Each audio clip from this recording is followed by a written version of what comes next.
All right, guys. Last night we interviewed Brandon from Matrix Hormones. He is also the All Things Testosterone podcast owner. We had a almost 4-hour discussion last night. Managed to get it down to about 2.5 hours. I have to put this at the beginning of the video because I want you guys to know a couple things. First and foremost, there's nothing in here that we are suggesting in terms of medical anything. The discussions that we're having is purely opinion-based. Nothing is here to diagnose, treat, cure, or otherwise suggest that you do anything. It is purely our life experiences and the discussions that we're having to give a transparent, honest discussion. If you have any interest in getting your hormones checked or getting blood work done, there's a link in the description which will take you to Matrix Hormones. When it asks for your referral on your patient intake, put in to be better. It will save you $200 on your initial setup. $200. Their doctors are very thorough. You'll hear that in the podcast. I am very impressed with this company. I just don't want you guys going into this thinking that we are going to be giving any type of suggestions for anything. That's not what we are doing. Brandon and I, Peaches and Kayla, all four of us are having a very open discussion about all of it. How he got involved, things that we've looked for, things that have affected our lives, things that we want to do moving forward. And it is just a general conversation. Take none of this for anything other than that. Do your blood work, be informed, and be healthy. Thanks for tuning in, guys.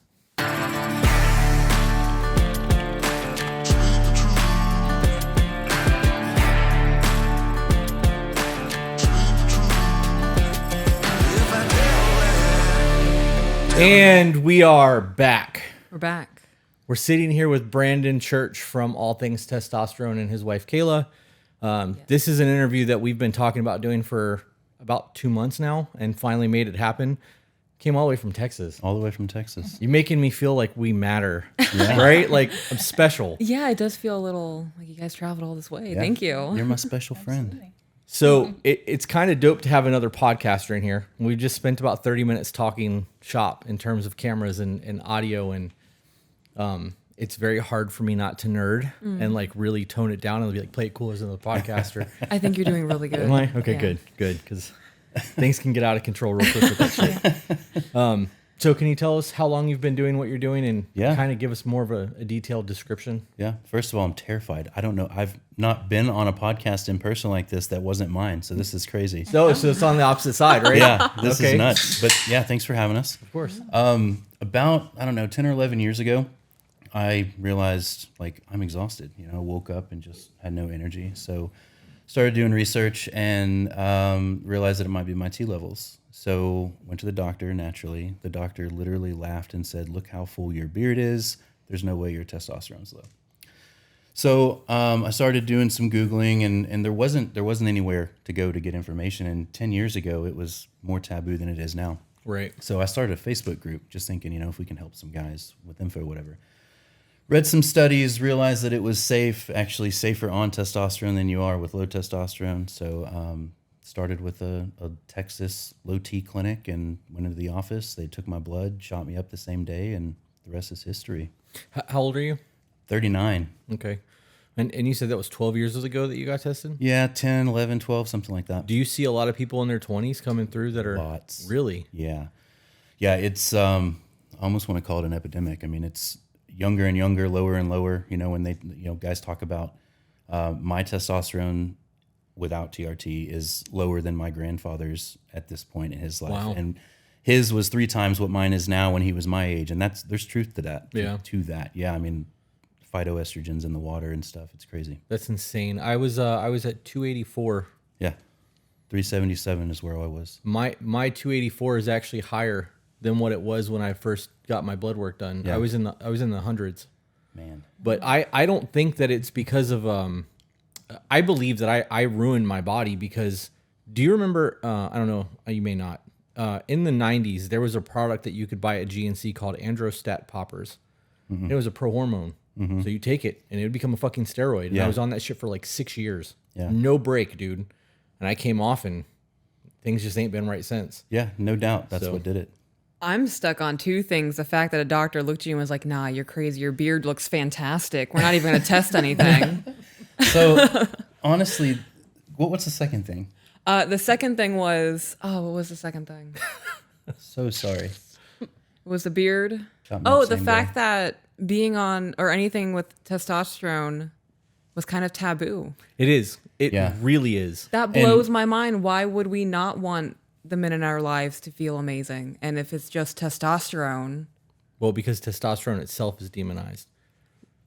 Oh, yeah, that's right. Right, We can't have men being men anymore. Abuse, I guess. Yeah. Yeah.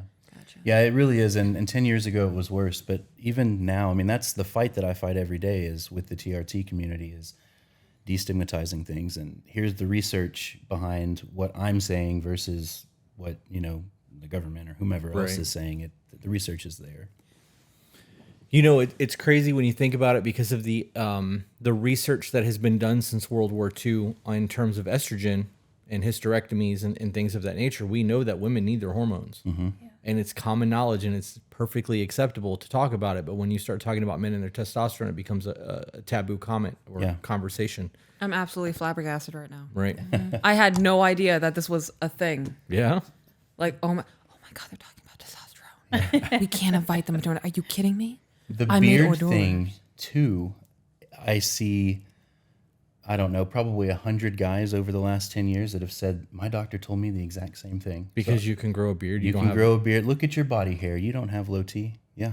My hair grows everywhere but on my head, and my testosterone is trash. Yep. Yeah, yeah. Wow. I'm just Mind-blowing. disappointed in a lot of things right now. And I'm not even a man. I read an article not too long ago, and this is not really relevant to anything, but I read an article maybe 6 or 7 months ago that was talking about testosterone levels in inmates. And the ones who are the most violent inmates are all men who have low testosterone. Really? It's not the other way around. Yeah. Yeah, and that's another, it gets a bad rap for roid rage or whatever. But, my opinion, that is not caused by high testosterone levels. That is caused by hormonal imbalances. Makes sense. Yeah, so you can have your T as high as you want to, and you're not going to have rage. It's when that estrogen level gets too far apart or too close or above, that's what does it. And that also goes back right into the hysterectomy thing because women's estrogen gets fucked up after a hysterectomy and they have to be put on patches or pills. And when that happens, if they get put on a patch, there's an increase, a surge right away. And there's like a craziness that happens for 2 or 3 days. Yeah. And they bounce out for 4 or 5. And then they got to take their patch off and put a new patch on. And it's the exact same thing. Yeah. My biological mother, when she had she had cancer and they removed everything. And when she got that patch, she would tell us, I'm changing my patch. I wouldn't come home for 3 days. Because she was like psychotic. It was fucking weird the way that she flew off the handle with that shit. But that makes total sense. Yeah. So you said that that people have a correlation with testosterone and like steroids and the rage. Is testosterone steroids? It is. It is technically.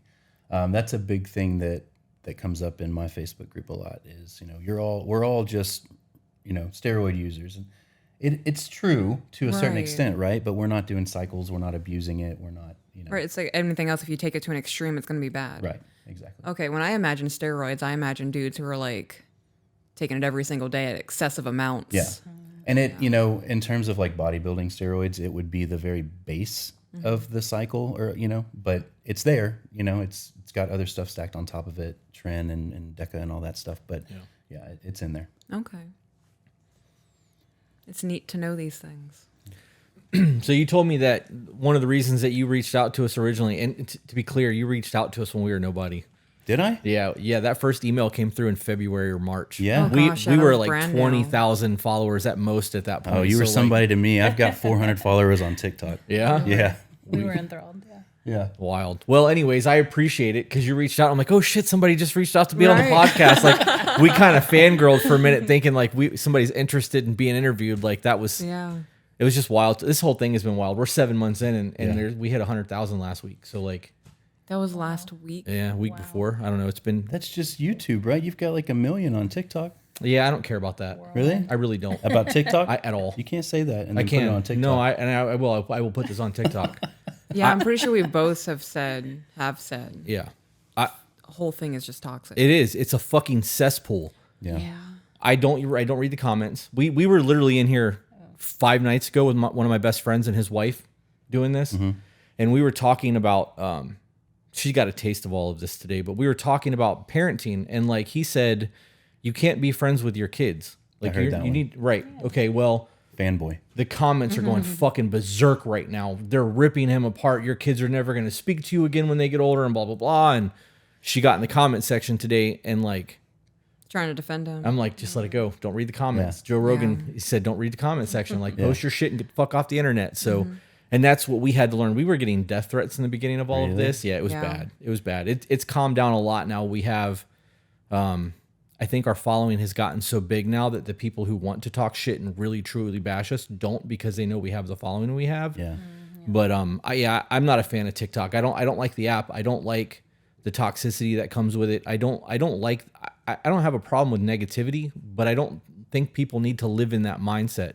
And people who get on TikTok that use that app constantly, they're like 6-7 hours a day. And we caught ourselves in that. When we first started doing this, we were on there constantly. When we weren't watching TV or recording, we were looking for things to react to. And I think my screen time at one point hit like 17 hours in a week or something. It was insane. And I saw that. I'm like, well, I'm done with this. Yeah. I've got it down to like 4 hours a week now, minus my edit time, because my edit's in front of a screen. But it's wild. Anyways, you were one of the first people to ever reach out to us about all of this, and we started talking hormones. And ironically enough, I had already talked to Titan and was trying to do things with Titan and make things work with them. And like you and I were talking, we were corresponding probably 3 or 4 times a day for like 2 weeks, and then it just stopped. Yeah. And my life started getting busy, and I didn't think about it at all. And then one of the guys that's a part of our Patreon that's in Discord mentioned your name. Ah. And I was like, hey, I know that fucking guy. Like, he wanted to be on the podcast. I was like, I need to find him real quick. And I searched you, and I noticed that like the correspondence stopped. Yeah. And that's when I reached back out and was like, well, we're going to do this or what? Yeah. It's so wild that this has just transpired, Yeah. right? Like, it's exciting. Yeah. So what happened was, we were talking back and forth, and when I first reached out, it was just because I agreed with some of y'all's ideals and was like, yeah, I like the traditional stuff, come on my podcast. And then you said, what will we talk about? Yeah. And I was like, well, shit. And that's when it stopped. I was like, let me think. And then I got busy. So March was when I actually became a partner with Matrix too. Okay. So I got super busy. And I was just like, yeah, I don't know what we would talk about. Yeah. I got a screenshot from our producer, AJ, from March, is when he came on board with us, and he wrote down our starting numbers. And I want to say that we were under 35,000. Yeah. And I was under 300, or I just hit 300,000 on TikTok. Like, we were still making stupid, like, cheesy, videos for each other at that point. Yeah. When I asked you what you wanted to talk about, was because I didn't know what the fuck, what was I supposed to say? Like, yeah, come on my podcast so we can stare at each other. Like, I had never even thought about doing interviews at that point. I didn't think that this was going to be a thing. Me either. And when AJ reached out to be a producer, I'm like, I don't know. What do you mean you want to produce my show? I don't know what that means. Like, what do you want to do? Like, and he's like, I'll work for free. I'm like, okay, cool. And he doesn't work for free anymore, but he did for a few months while we were trying to figure all this out. But we get people now that are writing into us, and we have an actual document that we send back that they have to answer questions about to see if we can get them on the show, because I don't want yes men on here, but I also don't want to get somebody that's in here that's going to scream and yell and argue and like be belligerent. Yeah. And I definitely don't want them in my house. Yeah. So, and that's a big thing for us. I was going to ask, do you often invite strangers to your house? Well, I'm armed. So there's that. Here's the thing. So I know that I'm going to say it. I know that that I just got off a plane, right? So I'm not armed. Right. But what I did do is record your name and address in a 45-minute loop, and it's set. If I'm not home Sunday, it's set to publish Monday. No, I'm just kidding. That's so funny, dude. That's so funny. No, but I was telling people at the office yesterday, Chris Burkett, remember? Chris Burkett, yeah. remember his name. If I don't come home. It's funny. No, we actually, I got to be honest, out of everyone that works for me, I got like 24 employees right now, and only 6 or 7 of them know where we live. Yeah. I don't- My mom knows where we live. Yeah. She hasn't been here, though. No, she has not. I don't let people come over here. This is only because of the podcast. Yeah. And I think we're going to get to the point where here probably in the next month or so, we're going to find a studio. Yeah, probably be safer. Yeah. Well, Yeah. you're big time. Yeah. we're Thank not, you. though. Are we Yeah, really? you Thank are. you. You're big Thank time. you. We were just comparing numbers, and I'm 10% of what you have. How long have you been doing it? 4 years. 4 years. That's insane to I me. told you I'm worried about things. We're getting recognized in public more often. I'm Yeah, not- you I'm know not you're worried top about 1%, right? Our Podcast? DoorDasher the other day, or a month or so ago, I'm recognized top- us. I'm top 5%. Yeah. So like that DoorDasher now has Bittersweet. our address. Did you hear what he just said? That we're in the top 1%. Yeah. I did hear that. She heard that while she was talking to Kayla, and That's insane. How did you where do you see those stats at? Oh, you can Google them. What's that website? You sent me a screenshot of it. Chartable? Chartable has some data up there. You can Google it. My host, Libsyn, has the stats listed. But yeah, if you have more than I think it's something crazy. Like if you get more than 5,000 downloads per episode per month or something, then you're top 2%. Technically, I'm guessing, but you've got to be top 1%. Well, I mean, we're posting, we post 3 episodes a week. We do a lot of content. And we were doing 3 full episodes a week, and then we started focusing more YouTube and doing live streams. But I think we're going to have to start recording an extra, episode a week, because our Spreaker numbers, which is through iHeartRadio, that's who hosts our podcast, our numbers dropped over 4th of July weekend. And we talked to somebody that does SEO in that new Instagram. What's that app called? The Twitter Threads by Instagram. Everybody's on that trend right now. So like the next 2 weeks, everybody's expecting to be horrible numbers, and then it should bounce back. And I'm hoping that that's what is actually happening. You're a metrics guy. If you watch your stats, you panic when you see something change. Like, what did I do wrong? What do I need to do? How do I fix this? I'm a data guy. I want to know everything about everything. Usually for me, it's because I didn't publish an episode that week. Yeah. I'm terrible about it. Yeah. That's funny. Top 1%. That's insane. So yeah, there's the Punta Gorda Airport flies Allegiant, and they do cheap flights. I mean, you can fly almost anywhere on the East Coast for under $100. So, and I've done photo work for them when I was still doing photography full time. But I think that I want to try to get a studio in downtown Punta Gorda. My tattoo shop is 1.5 miles from here. It's literally right on the other side of 41. We know. Yeah, you drive by it? No, but we talked about it, and I specifically said, I'm not driving by it because I want to be able to say I didn't drive by it. Yeah. I'm not a fanboy. He was like, be cool. But we just expanded that. So we went from 2,300 square feet to almost 4,000 square feet. And the expansion took place, and now we're talking about reopening Black Sails because the hurricane destroyed that building. I was told today that the building should be restored in September, a full fucking year after it was wrecked. Wow. But if we can get that unit back, I can turn what I just did, the renovation I just did, could become my podcast studio. Yeah. And I just wall off the little doorway that we made and lock everything back up, and I can take all of this there. So when people come in, we can go. Yeah. And that would make a lot more sense. But if we're close to the airport, people can fly in, do the podcast, and leave because there's nothing to do here. That's a good idea. So we found a cool restaurant down the road. Where'd you go? Twisted Fork. Yeah. Oh yeah, that's Live right next to music. Harley dealership. Yeah. I've never been there. They do a lot of their food's actually pretty good. They do a lot of live bands, but the bands are all like Molly Hatchet and Puddle of Mud, things that are 30 years ago. They were 50 setting years up ago. when we had to take off, but Yeah. I don't know what they were. We talking like flirting with the disaster? Yeah. They played there not too long ago. Like the Molly Hatchet. Yeah. How could you keep that information from him? Right, like you've known this whole time. Yeah. I'm okay. You said 24 employees. Is that that's not all podcast related? Right? No, that's just my tattoo shop. Tattoos. Okay. Yeah. I actually think that it might be less than that now. We had a couple people leave over the last 6 months. It's probably less than. It's probably closer to 20 now. Yeah, I'd say about 22. Yeah. Sounds about right. And then we have 3 email screeners, and I just kind of picked up an editor, but he's not like an employee yet, so I don't know. We run all of this through the same S corp that owns the tattoo shops, though, so it is a legitimate business. Yeah. But are those virtual assistants, or are they like the email screeners? I'm trying to learn from you. I need some help with mine. I mean, ask away, dude. I'll give you anything you want to know. So the email screeners, are those like virtual Filipino virtual assistants, or are they They're within America. Gotcha. Like from Fiverr? 2 are American, 1 is Canadian. One is Canadian, yeah. Yep. And then we have my producer, AJ, is a veteran who actually was a tattoo apprentice at one point. That same thing, he saw the podcast and sent me an email. Dude, I'm not one of those people that will let somebody work for free. It makes me feel guilty. Yeah. Like I feel slimy doing that. Yeah. And he's like, I would like to talk to you, but I know that you're a business owner. So what do you charge for an hour of your time? I'm like, well, in the tattoo industry, it's $150 an hour. And he's like, okay, I'd like to PayPal you $150 and talk to you on the phone for an hour. I'm like, what do you want, dude? Like, and that was my response back to him. Like, you got my attention now. Just tell me what you want. And he laid it out, and he's like, my dad told me never to expect anything from anyone. So I want to pay for your time, but I want to help you grow your podcast. I believe in what you guys are doing. You've helped save my marriage, blah, blah, blah, blah, blah.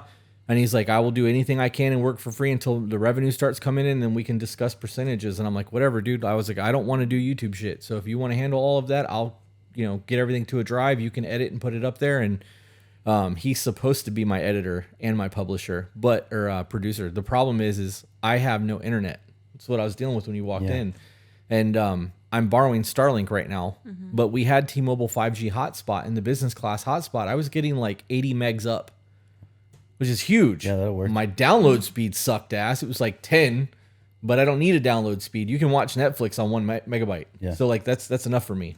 But we were uploading everything, but because my internet was not consistent, it has a hard time uploading 90 gigabyte files because of all the cameras.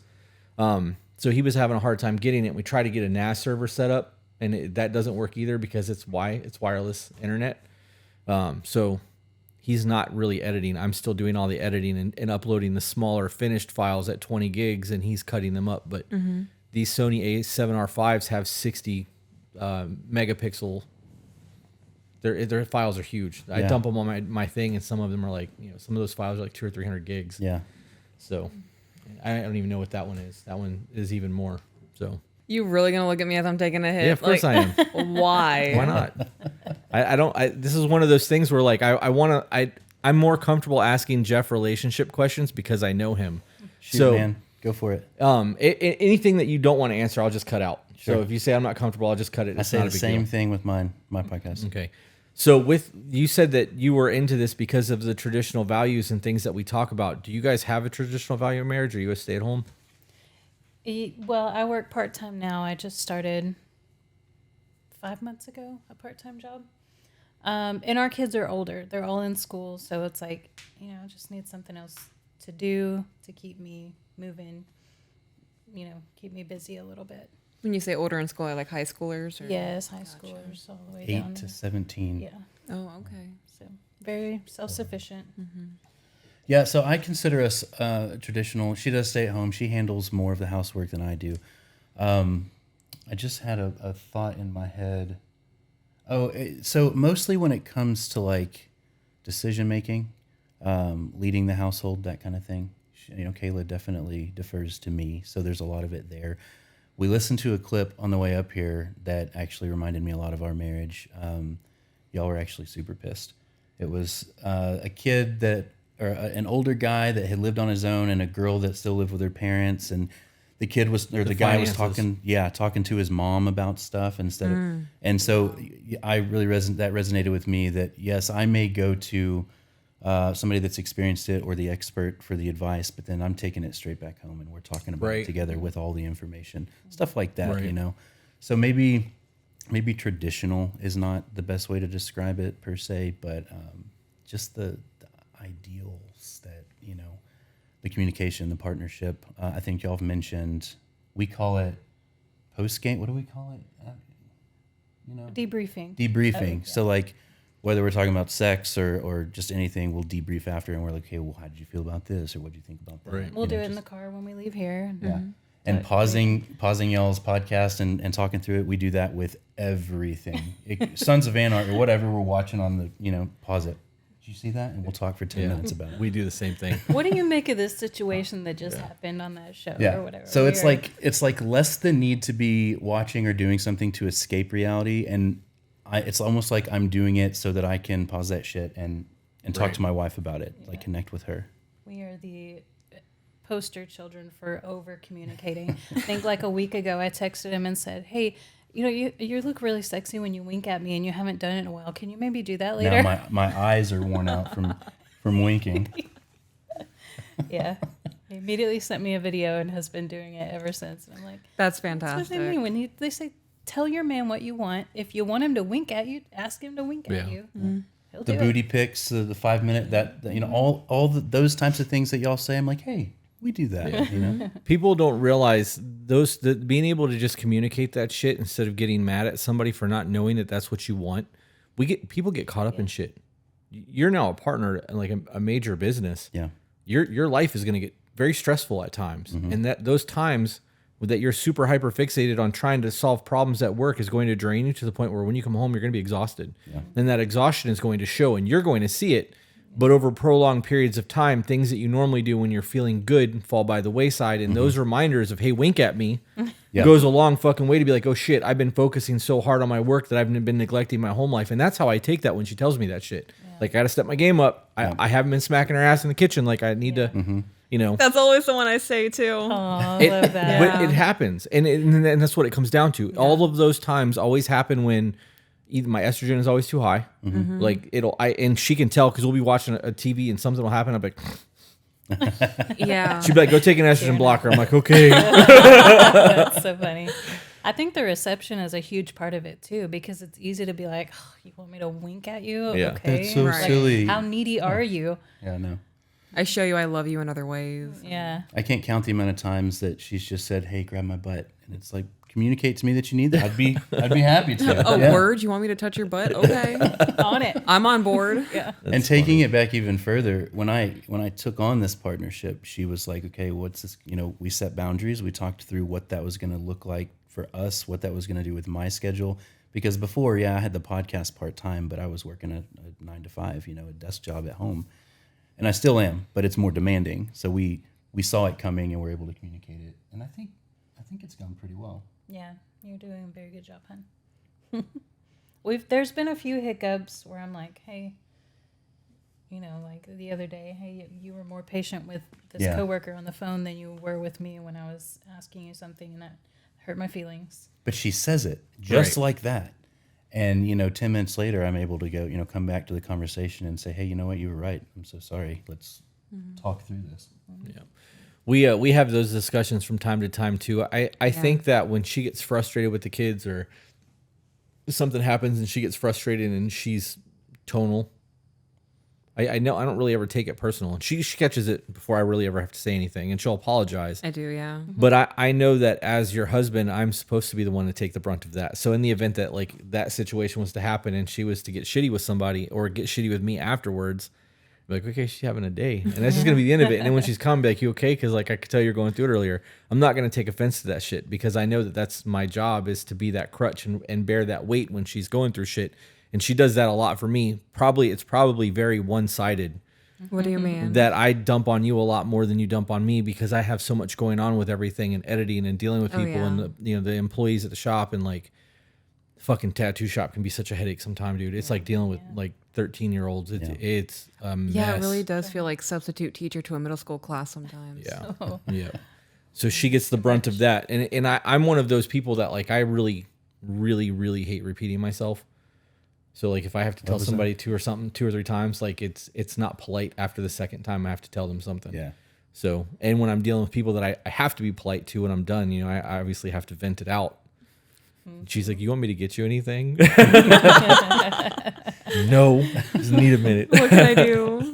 So do y'all cuddles. find it, sometimes it's tough because we've only been married almost 2.5 years. So we're so connected that if the slightest thing is off, the other knows it. Yeah.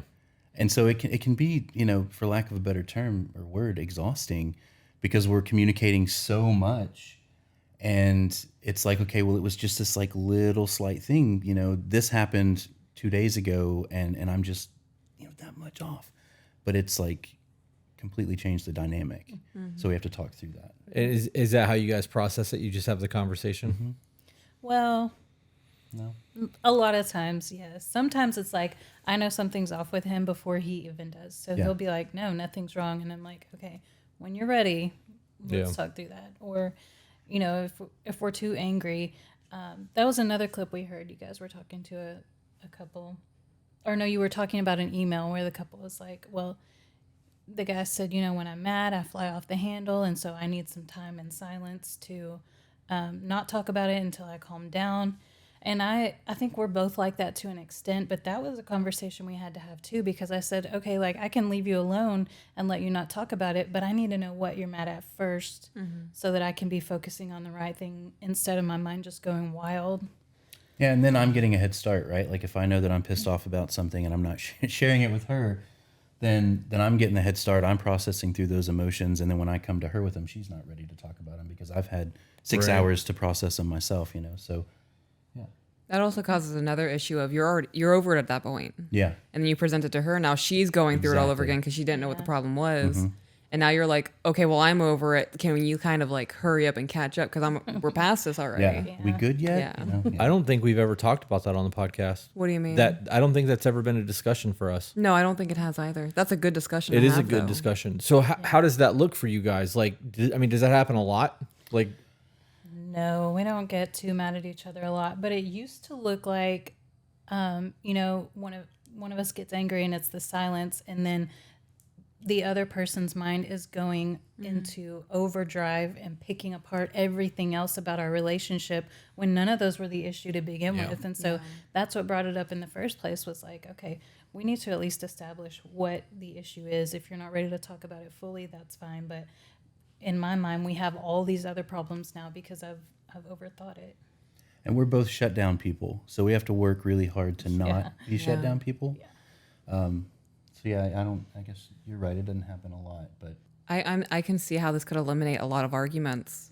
You know, because if you're taking the 6 hours to figure something out and you're overthinking everything in the relationship, you're now finding new things to get upset about. yeah.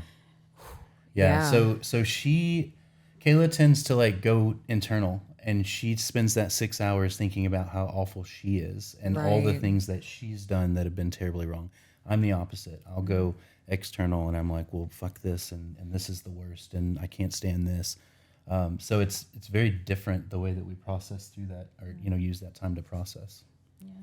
So it was like when we were dating, if that would happen in my mind, he's already broken up with me 7 times. So by the time he's coming to me to talk about it, You're already I'm in that, like, thinking fuck you he's about to mindset. dump me. Yeah. Yeah. Like, put my wall up. And this is all just like, so I spend a lot of that time after I'm like, screw the world, then I start reflecting back, and usually I'll start looking through like old, we've been together a few years, old pictures of us, and I'm like, man, I'm really lucky. So I spend like half of that 6 hours going through and just like falling back in love with her harder all over again, and then I'm ready to approach and, hey, let's talk through this. so 2 things. One, we're gonna get rid of that couch, and we're gonna set up. We're gonna do another set of chairs, just for microphone standpoints, Right. because every time somebody's there, they talk to each other this way. Yeah. And it doesn't matter. Yeah. Because I have all of the tracks recording on individual tracks and a stereo track, so I can audio it if I need to. But I've caught it, so we need to replace the couch. Right. The other thing was, we kind of did that in the beginning, but it was because you would get silent when you would process, and I would Yeah. abandonment. So I would do what you were doing while she was trying to process what she was processing, but because she didn't have the emotional vernacular to explain to me what was going on, I thought she was leaving, and like it created a major melt. Well, you also didn't ask, like, why aren't you talking? Right, because silent treatment. Right. You know what I mean? Yeah. Like, There's fear there. right. So, and that was a whole, we've had, I got to be honest, we've had a couple disruptions, but I think we've only had one real bad day. And that was the day that you were processing and I didn't realize it. And after like 7 hours, they're like, are we going to fucking do this all day? She's like, do what? And I'm like, you giving me the silent treatment. I've been matching your energy all day. And she's like, I've been processing. I'm like, I'm mad as a motherfucker. Like, I'm heated over here, like internalizing. And then when I realized that she was processing what happened and trying to work through things, I was like, oh my God, I got somebody that's emotionally mature. Like, what am I going to do with this? You know? Is that really what happened? Yeah. I had a whole revelation there. But that allowed me to be vulnerable with you. So now when I'm going through things, first, it's always I'm processing something or I'm going through it. If I'm going through it, it's because of my borderline. If I'm processing something, it's because I'm trying to figure out how to bring it to her without bringing a bunch of shit on top of it. We just got to figure out what the root of the issue is, talk about the root of the issue and not the other things, because without the root of the issue, the other things wouldn't be there. Yeah, isolate it.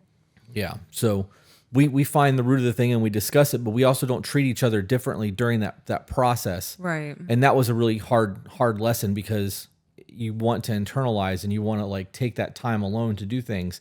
So now she's like, I'm gonna go to Lowe's and look for plants. You know what I mean? Or I'm gonna watch YouTube and put my headphones on for a little bit. So we have those moments where we can have that alone time if we need to get away to do that, but it doesn't happen very often. In those moments, though, when I am leaving for Lowe's, it's not a okay, bye, slamming the door No, dramatically, never is. flipping off the security camera as I'm walking down the driveway. It's I'll be back in a bit, babe. Do you need anything while I'm out? You always hug and kiss. It's never Yeah. like a bad. I couldn't imagine you slamming the door. That's something I used to do a lot. I couldn't imagine you doing that. Oh, here. I used to be a really crappy person. I used to be a house burner downer myself. Oh, yeah. Like Yeah. door slamming. I'm out of here. I'm done. For, Oh, yeah. Yeah. If I'm self-destructing, everything is going down with me. You're burning too. Yeah. I love that you're getting the best version of me. Me too. Me too. Because Such a lucky man. I can keep my cool for a lot of things, but if you slammed a door while we were talking, it'd be game over. There was a time the wind caught the door as I was leaving, and I opened the door and I was like, just so you know, I didn't slam it. It was the wind. Kids do that. Yeah. Our kids That's so open it funny. back. I'm so sorry. That was an accident. Yeah. Yeah. Yeah. There's weird things that really set me off, slamming doors and throwing things at me. Like even like, hey, catch. If it hits me and I'm not paying attention, it instant rage. I don't know learned what that it is. one. Man. Is it childhood stuff? You I think so. So I think so. I flinch. You know, I could know it's coming, and if she's gonna toss me something, I'm still like, oh, don't hit me. That's funny. Yeah. Yeah, I think the throwing thing at me is a childhood thing. And I can't place why that's a thing, but even if I catch it, I still get mad that somebody threw something in my direction. Like, hand it to me. I'm not a baseball player. Like, I'm not gonna catch that shit. She does. She'll catch everything. 9 times out of 10, I do. Yeah. That's wild. And that could also be a childhood thing now that I'm thinking about it. So I do want to. I know that we talked a little bit before we started this that we don't want to get into too much of the hormone thing, but this is a very prevalent thing. We have a men's group. Have you heard about that yet? No. Are you familiar with Rob Bailey or Ryan Mickler? Yeah, Ryan Mickler. Okay, so I did his Iron Forge for a little while, and I got nothing from it, right? And you would think that with thousands of members, that would be something that I would really gain from. Yeah. Found a dope ass reading list, but I blew through those books in 2 months because I read so much. And you would think that like being a part of that and getting part of the team and going through that process that I would have gained a lot. Well, I'm already a business owner. At the time, I owned 7 businesses, so it wasn't like I was getting something that other people weren't getting. I don't know, but I created a men's group in our Discord trying to not replicate that, but I wanted small groups, 10 to 15 people at most, where they have access to me. So if they're trying to open businesses, they can message me, or they want to do a live call, I'll live call with them, so that it's not me just talking, making a podcast that they're paying to listen to. I want to be involved. And actually one of those guys is the one that brought your name up. Okay. But in doing the men's group, what's up, babe? I'm adding pink Crocs to my Amazon cart. You looked over and you had a shit-eating grin on your face. Like, what are you doing? I had to do it while I was thinking about it, and now I'm seeing some like nice green ones, and they're like, ooh, those could be like my plant Crocs when I'm out there doing the You thing. color code your shoes. Yeah. and I the just pink need to one. say that I probably wouldn't have been a Crocs guy. My daughter buys them for me, and then she's like, let's match, and we have the same charms and all that. Yeah. Otherwise, I'm not necessarily a Crocs guy. How old's your daughter? She's 17. I'm here for that. No, I love it. It makes it even I was better. That expecting is it to be like an She's also the 8-year-old. one that No. drew this family Yeah. tattoo here. Right on. that's good dad energy. Yeah, That's funny. That's dope. They are comfortable though. I Yeah. don't know if you're a Croc guy. I've owned them. It's not something I would wear very often, but I've owned a pair. Socks and Crocs is where it's at. Yeah, I have. I have a picture of on my. I'm gonna show you. Keep talking. I have just- plantar fasciitis in my feet. My arches collapsed, Yeah. so I have to wear arch supporting flip flops. So like I'll wear my boots for 3 or 4 days, and I'm in sandals for 2 or 3 days to match it. Or my feet are fucking wrecked, dude. If I have to stand all day long, it's game over. So what I was saying was with the men's group thing is that we have one of the guys that is already the first one that I messaged you about. He's part of the men's group as well. But we have a lot of men in there who are now getting their blood work done, and almost all of them have testosterone that's in the dumps. Yeah. And their biggest gripe, all of them, has been the cost. And I'm like, well, I mean, not trying to condone illegal activity, but you can always find the shit elsewhere, and it's going to save you a whole lot of money, but you don't know what you're getting. Yeah. You know, so it's one of those things that you can do it right, get it prescribed, get your blood work done. I was like, and even if you don't get prescribed, you still need to get your blood work done. But finding out that all these men are doing this, the big draw also was that you guys do the insurance thing. Yeah. Nobody that I've ever talked to that does TRT will talk insurance. Right. Man, I have a whole lot of questions, and you already told me that you don't want to get too into that, so I don't. No, we can talk about it. I just, I'm not Ken. I'm not your specialist. So to get like super deep, but yeah, ask away. So what you said that you earlier said that you're seeing a lot of people that are in their 20s. I have my understanding of the male hormone system is that at 26 our testosterone starts to decline, Is that accurate? Sounds about right. Okay. Yeah, I mean, a lot of the literature will say, it used to say, 40. Now, then it was saying 30. So Okay. 26 works. Okay, so then obviously our diets and the things, the artificial everything, this bullshit, all of Yeah. that is creating issues with our body and it's changing our hormonal makeup, right? Are you guys seeing an influx of 20-somethings getting on TRT? Because that's insane to me. It is. Yes and no. So we see a lot of people in their 20s, some teenagers, 18, 19, 20 years old. Wow. They're not necessarily getting on TRT. So our first stop would be more hormone releasing. Peptides? Not well, so it would be like enclomiphene, HCG kind Okay. of deal. Let's see if we can kickstart your own production before we commit you to a lifelong, needle stick. But yeah, lots of them. I love that you guys do that. Yeah, that's it's really mandatory for us as a process. If you're under 30, we're gonna check out other options first. We're gonna explore a little bit first before we just throw the tea at you. Yeah. When I hung up the phone with Kenneth, Yeah. I came and got her right away, and I was like, "Babe, you got to hear all the shit that I just learned." Like, because I had that high, my Hematocrit. red blood cell and my hematocrit was high like that before, and other companies still prescribed shit. Yeah. So when he was like, "I'm not comfortable with this," I'm like, "All right, well, fuck it. Like, we'll go 2 weeks or however long." I mean, what do I want to have a heart attack in a month, or do I want to live for another 30 years? Like, I got a dope wife and a happy house and a happy life right now. Like, I want to enjoy this shit. Yeah. So I'm like, what's 2 weeks? Is it really going to be the end of the world? My testosterone's already shot. Like, it's not going to kill me to wait 2 more weeks. But I was very excited to get the information that I got from him and knowing that it's not just about a turnover rate, because he was very adamant. Like, I'm not comfortable doing this. Like, your hematocrit is so high that it's dangerous. Yeah. And he stressed several times, like, you need to go get a blood dump. You need to go, he called it Therapeutic phlebotomy. that. Those two words together just does it for my brain. Therapeutic phlebotomy. Yeah. Yeah. That's blood dump or therapeutic phlebotomy. It's a blood dump. They throw that shit away. Hard to say. Phlebotomy. Yeah. I have a hard time saying that. Phlebotomy. Therapeutic phlebotomy. Yeah. That's going to be on repeat in my mind, rent free in there. Yeah. But knowing that he was very adamant about that, and knowing that I've had those results have always been high like that. That's why Titan had me doing blood dumps when I was on through them years ago. He still could have prescribed it, and he didn't. He made a choice to, like, hey, just fucking take the time. And he knew, like, I told him we're going to Vegas, and, like, I want to make sure that I'm on point while we're there. We're doing photo shoots, and like, there's a lot of things planned for while we're out there. He wasn't like, okay, we'll take this and take this and take this and do that and do this. Like, I asked him about the semaglutide, and he brought up carnitine, which I've taken before, but it's always been bought as a peptide or injectable vitamin or whatever you want to call it, amino acid. And he gave me a little bit of information on the semaglutide, and like, he gave me a rundown on that, which is different than what I got when I was talking to Titan, because I have tried semaglutide. The cost of it was fucking enormous at the time. But so with people that are in their 20s doing this whole replacement thing, and you guys trying to exhaust other options to make them go back to normal, is that like something that has got like a high success rate? Yeah, I'd say it's pretty high. A lot of companies will just throw. So Clomid is the old way, right? Like, it's part of every post-cycle therapy and whatnot. So a lot of clinics will throw Clomid at you, and they'll say, well, this is going to stimulate, you're going to produce your own testosterone.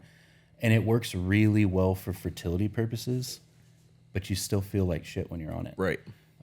So what we would have done back in the day is also add HCG. HCG is not as good for fertility, but it makes you feel better. So you're taking both. You've got the one that's covering fertility, the one that's making your actual, total and free testosterone come up. You actually feel good. Now enclomiphene is a thing. So that, any one of those combinations does it. That's also, not to say if somebody's 28 years old and they say, listen, I've done this before, I'm not interested in, okay, we can put you on TRT. Right. We know that'll work, right? If you don't want to take the time to do it, that's fine. But the success rate is pretty good. Yeah, I didn't know that was a thing. We were also talking the other day too. Again, anything that I say that you don't want to talk about, I'll just cut it. Just tell me you don't want to talk about it. We were talking about growth hormone, and that's something that I have done in the past. Yeah. At least I believed I did. Right. Now that you've told me that, so for people who are buying growth hormone, and they're actually getting HCG in a bottle, and they're taking 1 to 2 or 5 IUs of that a day based off of what people think are taking IG, is that a high or a low in terms of the conversion to HCG? Say that again. So, Right. What? okay. So I'm gonna need you to pause before you ask that again. What's the difference between HCG? HCG is to help men's natural testosterone Okay. And the other maintain one? and keep their balls from shrinking, and growth hormone is human growth hormone.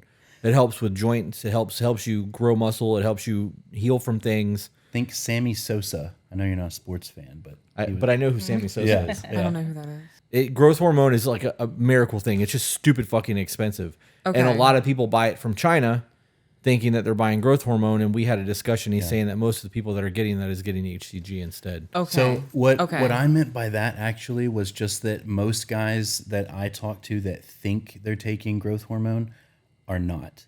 I don't know that that's what they're getting from China, but they'll be like, hey, I got HGH. What does that do? How much do I take? And when we actually start drilling down to it, they just don't know what they're talking about. Okay. And they got HCG. Okay. Which they're two completely different drugs. They're not even in the same realm. They don't do the same thing. Gotcha. Yeah. So what were you saying about the dosing though? Yeah. So when you buy a kit of growth, you get 10 bottles in a kit. And then with HCG, when I had HCG, you had the vials that you had the ampules. Yeah. Mm-hmm. So if you were taking 2 IUs of growth out of one of those little vials, which is a 10 IU bottle, if that was actually HCG in that bottle, what would the units transfer? Because 5,000 IUs of HCG is not a lot Well, in terms of the powder, you know what I mean, in the bottles. right. So we'd have to do math and determine like how you reconstituted it and whatnot. If you're taking 5,000 IUs, that's quite a bit of HCG. It's not going to hurt you. Right. I mean, it's made from pregnant woman pee, so Right. it's not terrible for you. But to remain fertile, most guys only require like 750 in a week. In a week. Yeah. So we're just gonna breeze past that. we're Pregnant just woman pee. Yeah, that's talk how they about make it. How do they collect it? A cup, I guess. I don't know. Is it the urine that they get tested at the doctor and like, all right, save the scraps? Like, Probably Are we not. fight? Donate. Are we fight clubbing with urine now instead of the rich people's fat? I just have so many questions I don't First rule about understand. HCG. I'm not a scientist. I just know it's made from Yeah. the urine of a pregnant woman. I don't know how they get it. They probably ask though. Right, like where would they even advertise it? We know I if don't you're know, but pregnant. that would be a good hustle instead of selling like hemoglobin. If you're pregnant, you could just go Yeah. sell your urine to My mind's racing. Yeah. OnlyFans, black market, like just going. I'm just hearing cat calls. You know, like, hey girl, how's that? What that pee do?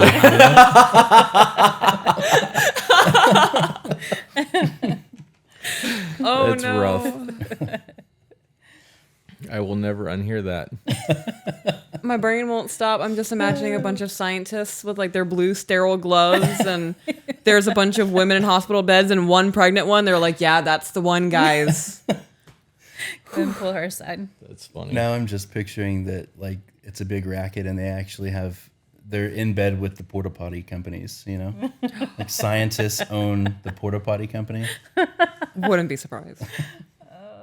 Is this where your conspiracy brain is going now? Oh, are you kidding me? I fell down a rabbit hole the other day. I found this guy with super curly hair on TikTok, kind of like a 60s mustache. He works it. And he talks about conspiracy theories and how everything is owned by the same thing. He's talking about baby lotion, tampons, conditioner, macaroni and cheese. Just That's not a conspiracy theory though. Seven corporations own just about everything. right. Now you know they own baby pee too, or pregnant woman Probably, pee. yeah. Yeah. That's funny. All right, so with the semaglutide, because people are going to get mad at me if I don't ask all these questions. Yep. With the semaglutide and PCOS, because that was one of the really big questions that we got. We were on a live stream, and semaglutide got brought up because we have a lady that has been a fan of ours since we were on just TikTok, and we call her the Monster Slayer, and like we know her kids. we know this lady's fucking life at this point. We get email updates from her like every 3 weeks Shout out. for like the last 7 months. So Yeah. we're ingrained in this at this point. We're like watching Lifetime television shows. We're reading her emails. It's her life. But she was having issues with her hormones, and I had been pushing the hormone check. Get your blood work. And she went and got her blood work done, and they gave her semaglutide. And within like 3 weeks, we got a message back, and she's like, "Hey, I'm fucking losing weight. I feel amazing. I have energy again. Like, this is the greatest thing that I've ever taken." Blah blah blah. And then because that got brought up, and then the hormone thing got brought back up, the PCOS thing came. And I didn't know what that was. She had to explain it to me. And then obviously the chat then had to correct and everything too. Well, I can't believe you know what that is. Let me explain it to you. But when I messaged you, you got back to me immediately saying that you guys have therapies for that. How does that work? So the semaglutide specifically, so PCO. Am I saying it wrong? It's No, we are. Okay. We are I now. say semaglutide. Ken and any other medical professional would say semaglutide. Okay. I don't know what you're saying. Semaglutide. Yeah. Sema. My mind went to Smeagoltide. Yeah. I was saying semaglutide. So it's SEMA. Yeah. Okay. Yeah, Okay.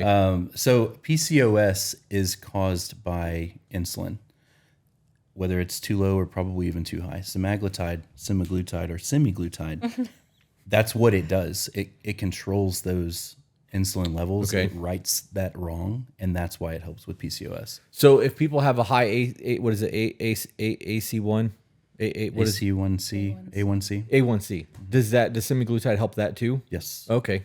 It honestly, it really is the miracle drug that people are calling it, and there are more iterations of it coming down the pipe. Is it pipe or pike? Pipe? Okay. Sounds about right. Pipe. I don't know. I would say pipe. Yeah, that's, Pipe. I always say pipe. Coming Yeah. down the road, yeah. that are going to be even better. Shit rolls downhill. We'll get it eventually. So the way that it works right now, semaglutide is a GLP-1 agonist. So it works with like one mechanism. Tirzepatide, which is more expensive. I can't say that it's doubly as effective, but it works off of two different mechanisms. So semaglutide is basically like you've got like one guy screaming at your brain saying you're not hungry. And tirzepatide is like having 10 guys screaming at your brain saying you're not hungry for most people. But there's other ones coming that are supposed to be even better. It really is as effective as people say it is. So what was the second one that you just called it? Tirzepatide, Is that something that you guys are going to have soon? we have it now. Oh, Yeah. I would rather have 10 guys yelling at me than I'm not hungry than one. Well, so what I would say though is the semaglutide is like half the price. Yeah. Try that first. If that works for a lot of people, and then you can step up. You have to retitrate, start with the low dose and build your way back up. But if you stall out on it, or if it doesn't work as well as you're hoping, try the tirzepatide and have somewhere to go from there, you know? Yeah. My best friend Sean is so he's a very big dude, and he's got all kinds of health issues. He's got lymphedema. I kept wanting to say lymphoma, and I know that's not the right word. He's got lymphedema really bad in his legs, like they're very swollen. And he's seen vein specialists and a whole bunch of people to try to drain his legs, and they're like, this is just because of your weight, and they're like giving him all these bullshit excuses. And the doctor that he's going to also he dabbles in hormone replacement. But when I saw that doctor and told him that I was taking 200 milligrams a week, he's like, that's way too much. Like, and he wants to do one shot a week. And from my understanding of the way that the esters work, you don't want to do that. Like, you want to break your shots up so that you can stay at a high level versus having the roller coaster. And that doctor gave him semaglutide. That's how I'm going to remember that now. Gave him semaglutide, and he started him at 2 units, 2 IUs, and then told him to go to 4 and then add 2 to it because he like tripled his dosage. And I got a text message from Sean the other day, and he's like, dude, I'm dying. I'm like, what do you mean you're dying? He's like, I almost can't make it to my bathroom, and my couch is 6 feet from my bathroom door. He's like, if I think I have to go to the bathroom and I don't get up and go, I'm going to shit myself. Yeah. And he was throwing up. He thought that he had food poisoning, and he was going back and forth with the doctor. They prescribed him something to help with nausea, and some told him to drink Pedialyte and shit to replenish the electrolytes. But it lasted for like a week. Yeah. And he couldn't figure out what was wrong with him. And then when I talked to Kenneth told me all the side effects that can come with that. And sure enough, like, that doctor boosted his shit way too fast, and he had a bunch of side effects from it. So is that like a normal concern for people? Like, how is that? I know this isn't your forte, so It's something that you'd want to mention, right? Like, it is a potential side effect. I didn't have any issues. Kayla's taken it. She didn't have those types of issues. I haven't heard from patients that have had horrible issues. And to put that into perspective, so we would start, I want to say it's like 0.25 milligrams for the first maybe week or two, which is probably lower than I think you said, like 2 IUs or something. Yeah. And every pharmacy compounds it differently, so we'd have to do the math again to figure out like what the milligram is there. But no, yes, it's something that I would mention. It can cause issues, GI issues, but I don't want to downplay it. But that's a severe case. Yeah, Like it was. Like yeah. he texted me. It was like 4:30 in the morning. He's like, dude, I haven't slept in 24 hours, which is not. He's one of those people that will micro nap. He'll get 10 or 15 minutes and he's up, and 10 or because of his size. Yeah. And he's like, I have not slept. He's like, I'm afraid to go anywhere other than my couch because if I don't make it to the bathroom, I'm gonna shit all over the place. And like that, when you hear something like that, that's not a very good sales ad for taking something, But I know that I've also taken it, and I didn't have any of the side effects. I didn't get the headaches. I didn't have nothing. Like, Yeah. But I also started at a very low dose, and when he told me the doctor bumped him from 2 IUs to 6, I'm like, bro, that sounds like a kind of extreme jump. Yeah. And he's like, well, he said because of my size, it's not a big deal. And then that happened. It's I'm a big like, deal. Yeah. Yep. So, and the reason I brought that up, and I did want to kind of tie this back, is because I think that there's a difference between a specialist and a family doctor.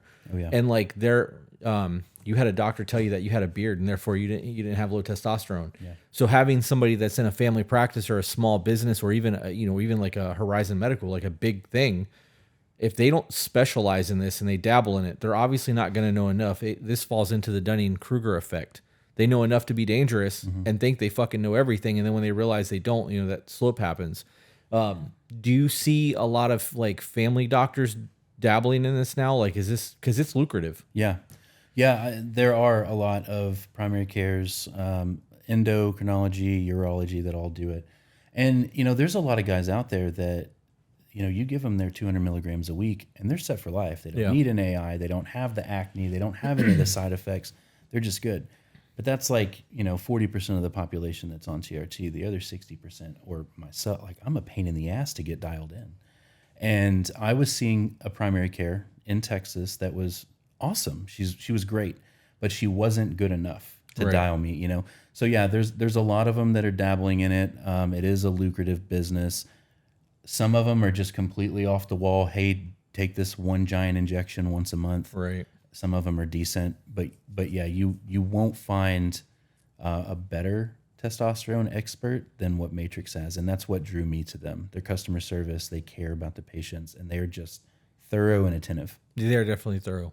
They're definitely thorough. You didn't get special treatment either. Like that's just what Ken does. He's like, you were probably on the phone with him for 40 minutes or more. Yeah, it was about 45 so. minutes. I think that sounds about right. It And was that's a just while. what It he was a does. much longer phone call than I expected. Yeah. My previous therapy places, because I've done more than just Titan, those phone calls are 15 minutes. Yeah. And they think that you know enough that they're just like, here you go, and like I asked you for a product list of all the therapies or whatever it is that you guys sell, because Titan does compounds. Yeah. And like there are a lot of places that are doing injectable vitamins now. This is becoming a big thing. Before I forget, because I will forget, the reason I asked about the therapy through the doctor thing is because do you think that as more small practice doctors get involved in a hormone replacement therapy that it will remove the stigma of testosterone with men? I think so. Okay, Yeah, so there's a it'll help. catch-22 there. Like Yeah. it's a good and a bad thing, right? Okay. That's why I brought that up, because somebody asked me the other night about Ink Masters, and it destroyed a whole lot of things in the industry, but it did a whole lot of good for the industry. Yeah. So as much as I hated the show, there's a respect for it, right? That's why I asked about the doctor thing. Now I don't remember what I was talking about on the other facet. You're talking about injectable vitamins. yeah. That. Right. So Titan has a lot of compounds, and like I know that there are a lot of bodybuilders on TikTok who are coming up with their own injectable therapies. And like I remember back in the day, you could get on I'm not going to say the name of the website. Just because I don't want people buying shit illegally off the internet and fucking themselves up, but you could find that shit on forums. And there were people that were selling B vitamins, and you could get jars of injectable B vitamins like this, and that was a very big thing, but I never thought that I would see it getting to the point that it is now, because it's being studied now. It's no more bro science. Like, so with that, are you guys going to try to keep up with what other people are doing in terms of having all of these injectable vitamins? Or are you going to just stick to what you guys are doing? How is that going to look for the future of Matrix? So we do the B vitamins and stuff, the injectable stuff. I love that shit, by the way. Do you? fucking love it. My B vitamin's not bad. Yeah. But I'm a workhorse. And when I'm on a B injectable, I don't sleep as much. Yeah. Like I'm 4 hours a night, I'm golden. Like I'm fucking good on 4 hours a night. And now when I'm not on anything right now, and my sleep patterns are all over the place. I'll stay up till 2 and sleep until 7. Yeah. Or I'll go to bed at 9:30 and sleep until 10. Like it's fucking weird. My body has never done this before. But my hormones are out of whack. My estrogen's through the fucking roof. My testosterone's in the dumps. And I haven't been taking anything because I wanted my blood panel to be clear. Right. So Yeah, definitely. We have that stuff. There's, and I guess the most professional way to say it is that there's not a lot of marketing plays that we want to do. So a lot of times when you start, mixing and compounding, and we're going to combine this with this, and there are testosterone esters out there that are 3 parts. You get the prop, which is a fast acting. You get the, we don't play with I mean, we can get it certainly, but we don't push that marketing. So any B vitamin that's not proprietary to Titan or to any other clinic, we can get it. We all, use the same pharmacies. Right. So, we can get it. We just don't, our customer is on patient focus and not on like that. Look what cool thing we have. I guess. Right. That makes sense. I saw that you guys had ECA stacks.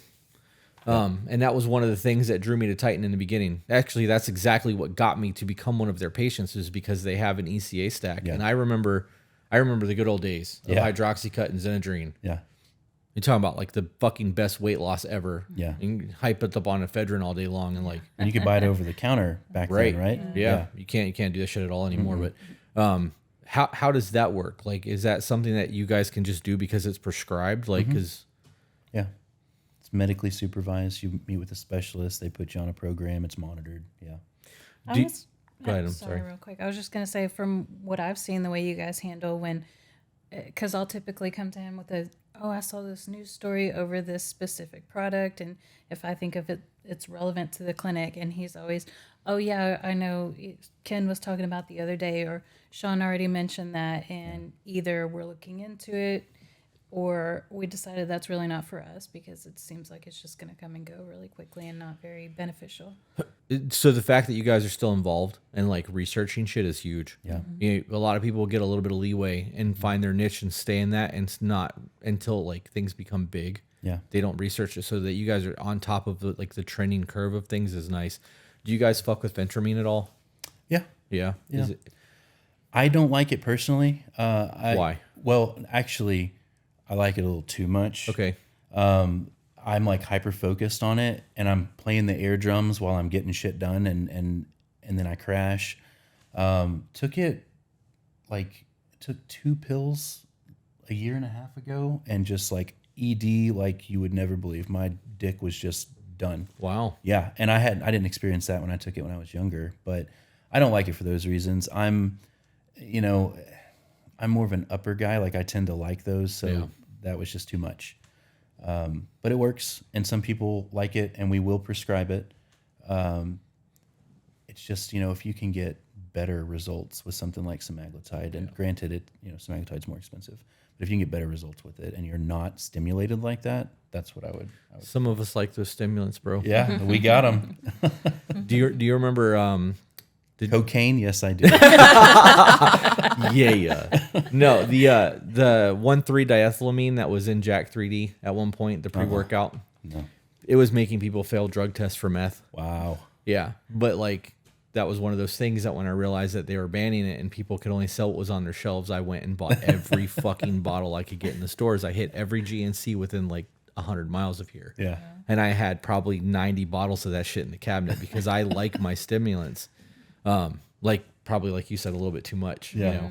But I'm also not willing to do drugs, so now I just drink a lot of caffeine. But the Venturamine thing was one of those things that I enjoyed too. But it made my sleep patterns go from 4 hours to like an hour and a half. Yeah. And when you're at 3 o'clock in the morning, you've gotten your hour and a half of sleep, and like everyone else is asleep, and the world is comatose at the moment, and you're like, Yeah. It started to fuck with me, and I stopped taking it. I actually think that I got that prescription from like hims.com or something at one point, but that was one of those things that it killed my appetite. Yeah. I could go all day long and have like a small meal and it was enough. But You would think that after a while that wouldn't be very good for your body because you're not getting the nutrients you need. Yeah. You're up at night like, time to start another business. Yeah. Or the rest. You're not getting the rest you need either. Yeah. Well, I mean, I wouldn't get the recovery in terms of sleep, but there was lots of resting because there's nothing to do at 3 o'clock in the morning other than research camera lenses and microphones and read books. And I got a lot of reading done during that time frame, a whole lot. I put my AirPods in and just audiobook it. It's wild. Things have changed a lot over the last like 3 years because this semaglutide, I keep wanting to call it semaglutide. Semaglutide is a new thing. Like I hadn't even heard of that until probably 7 months ago. So yeah, it's new and it's remarkable. yeah. Do you guys do peptides too? So like I know you mentioned the BPC 157 earlier off camera because of my torn titty. But is that something that you guys do? Is that super expensive? It's more expensive than you'll find at the research only websites. Right. But naturally, right? Because you're getting it from an actual 503B Right. And you know what you're pharmacy. getting. Yeah. So it's not terribly. It's not semaglutide expensive, but it is more expensive than research. Yeah. Yeah, that's wild. And we run specials from time to time. In fact, we just ended one July 7th, I think, where it's like, buy one get 10% off, 2, 15, 3, 20, and 20% off. If you're talking semaglutide or tirzepatide, 20%. Adds up. Yeah, those meds are expensive. Yeah. Yeah, it's worth it though if it does what it's supposed to be doing. That's the problem with the supplement game. People start taking shit like that and expect that instant result, and it's not. It's gonna take time. It took you time to get fat. It's gonna take you time to lose it too. Right. And that's really what it comes down to. But it would be nice to eventually get to that point where there's nanites in our body and we can just open our phone and be like, today I want to speed up that metabolism a lot so that I can eat 3 cheeseburgers, 5 large fries, and 2 steaks. Beep boop. Yeah. Yeah. I need to get my blood work done. You do. You do. The kid that did my blood work today talked to me about the podcast the entire time I was there. Yeah. Did he recognize you? No. But he was like, so he dug that grave for him. I fucking did, dude. I'm 42 years old, and when people are like, "What do you do for a living?" I'm retired. I was until December 17th when we created our first podcast episode. Now I'm not fucking retired anymore. Yeah. But I micromanage my business because I can't retire. So like even when I wasn't tattooing anymore and I had people in positions to do the business, I oversaw and micromanaged, and then I would go do photography and land photography jobs, or I would go for whatever it is that I was interested in that time to make money and still do something I enjoy because time is money. I don't want to just give it away for free. But I was always doing that. So when the kid asked me, "Did you work today?" Because I went in at like noon. And I'm like, "No, I'm semi-retired." And he's like, "Oh, what do you mean you're semi-retired?" I'm like, "Well, I mean, I'm retired, but my wife and I started a podcast." He's like, "Oh, I want to start a podcast." And I was like, fuck. Here we go. And that's what we talked about. He wants to do kind of what we're doing, but not relationship stuff. He just wants to try to help people. There's a big calling for that right now. Like the John Deloney's and the Andrew Frisillas and Rob Bailey's and all those guys who do like get your shit together kind of podcast. There is a huge market for that right now because men are no longer men. So when they see those men doing men shit, they want to follow suit. And a lot of that comes down to not having positive role models to do that. And like, I'm somehow falling into that role, and it makes me super fucking uncomfortable because I don't see myself as those guys. Those guys are all super, super successful entrepreneurs. And like, I have success. I live very comfortably, but I'm not on that level. Don't compare me to those guys. I'm not there. Right. But the people who look up to you aren't on our level. Right. And I understand that, but it just, it makes me uncomfortable. It puts me in like a weird... Lean in. I get that. I get it. Yeah. The uncomfortability makes sense, but if they're having to look up to see you or anyone else, Yeah. And I can imagine, so you, obviously both of you read through emails, like you're getting those all the time. You've got email screeners and all that. So you get that accolade, I guess. I get that like probably once a month, like somebody that reaches out that's like, "Man, what you have put out there has really changed my life." I love that. Yeah. Most of it's the negative stuff, but I love hearing, but yeah, I get what you're saying. It is weird because there are some of those guys out there that are just like over the moon, Yeah. I'm just a dude, I just turned on a microphone and started talking. Yeah. I try to explain that to people all the time. She went and got so we have our medical cards. She went and got her card renewed and was recognized by every patient in the fucking lobby. And she looked up from her phone and a girl sitting across the lobby from her was in tears. And she's like... She was like, "I just have to tell you, you and your husband actually like changed my life." Yeah. And I was like, "Don't start crying because I'm going to start crying." And we're both in the lobby crying, and people are looking at us like, what the fuck is happening? Right. It's weird. Yeah. It's fucking weird. We went to the guy that does all of our shirts is also a trumpet player that plays in Fort Myers. He plays in the pit for like musicals. And he got us free tickets to go see a show, and we went down there, and we were recognized by the people that were working there, and like they wanted to take pictures with us, and that's super cool. Like I enjoy that shit. Yeah. But when people have the like, they really look up to us, and like I don't understand that, because I don't know if I would do that. Like I have people that I admire in life, and like I want to aspire to get to where they are, but they put their pants on the same way I do. Yeah. So like they're just another person. They just made smarter decisions than me. So then that makes sense to me. You're not saying that you're uncomfortable with those feelings or that situation. What you're saying is that you're just a dude, and you would look at somebody that you're a fan of as just a dude. Right. That makes sense. Yeah. So in that aspect, it does. I do get uncomfortable when people fangirl. Yeah. Oh, yeah. She gets it way hard. Like women will come up and be like, I've seen them almost start crying talking to her, and it's like Michael Jackson in the 80s. Yeah. The girls would be in the concert, and you'd see the camera pan over, and they'd be fucking sobbing and shit. I'm like, what is happening? But you right get now? it, right? I don't. But I don't. I'm honest. I don't get it either. so I don't fangirl. I'm honored to be here, and I think you guys are super successful, and I admire what you've done. But the fangirl stuff is a joke. But I can see why they would, right? Like it makes sense to me that you really are changing people's lives, and probably quite a few that are like really in the depths. I bet you have saved lives. Literally. We have. Marriages. We have. Yeah. Yeah. and marriages. We've actually we have a friend now who's like actually been here who said that he had his out date. Like he was tying up loose He had ends. everything planned. Yeah. And he had a specific date that he was going to go out on. He's like, I'm now 3 months past my expiration date because of you guys. I'm like, dude, what the fuck? Yeah. Like, Yeah. Gives me goosebumps. that's a He said- wild thing to hear. He found us 2 weeks before the day, Yep. and he said he was tying up loose ends with family and things. Wow. Yep. It's crazy to think that somebody on the internet that you've never met can have that kind of like influence over your life. Yeah. I understand the motivational aspect because I'll hear somebody say something and like it'll pump me the fuck up, dude. I'm like, yeah, I'm gonna research another business. I'm doing some shit right now. Yeah. But it doesn't. It's not them. It's the message of remember who the fuck you are that does it for me because I came from nothing. Yeah. So knowing that I've done all this and knowing that I could do more, like if I hear somebody's like, well, I opened 7 businesses this month, I'm like, fuck, I only did 1.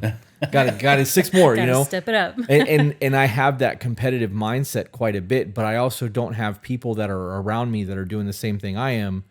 So I don't have that, like, I have to get that from the internet. I don't have a choice because the people around me are stagnant. They're not intentional with their steps. And I am very intentional. Like when this all started, we didn't like skimp. We were like, let's do the podcast. I didn't just go buy webcams. We bought the website too. Yeah, I did all of Yeah. it within. It was like 3 weeks. I Yeah, I spent would like say. $22,000 and got everything done. And then we started, and at that point, it was still just a hobby. It was going to be a joke. It was going to be a very expensive joke.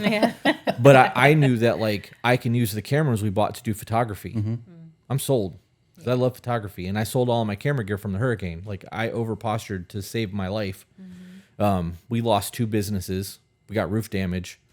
One of our solar panels got ripped off, which The fence was destroyed. fence was totally destroyed. We had to replace that. Oak trees came down. We had major flooding. There was a lot. But for me, losing the 2 businesses destroyed my income. But when you're used to making daily income, to go a month with nothing and then open up at 1/3 of what you were doing, it fucking hurts. Yeah.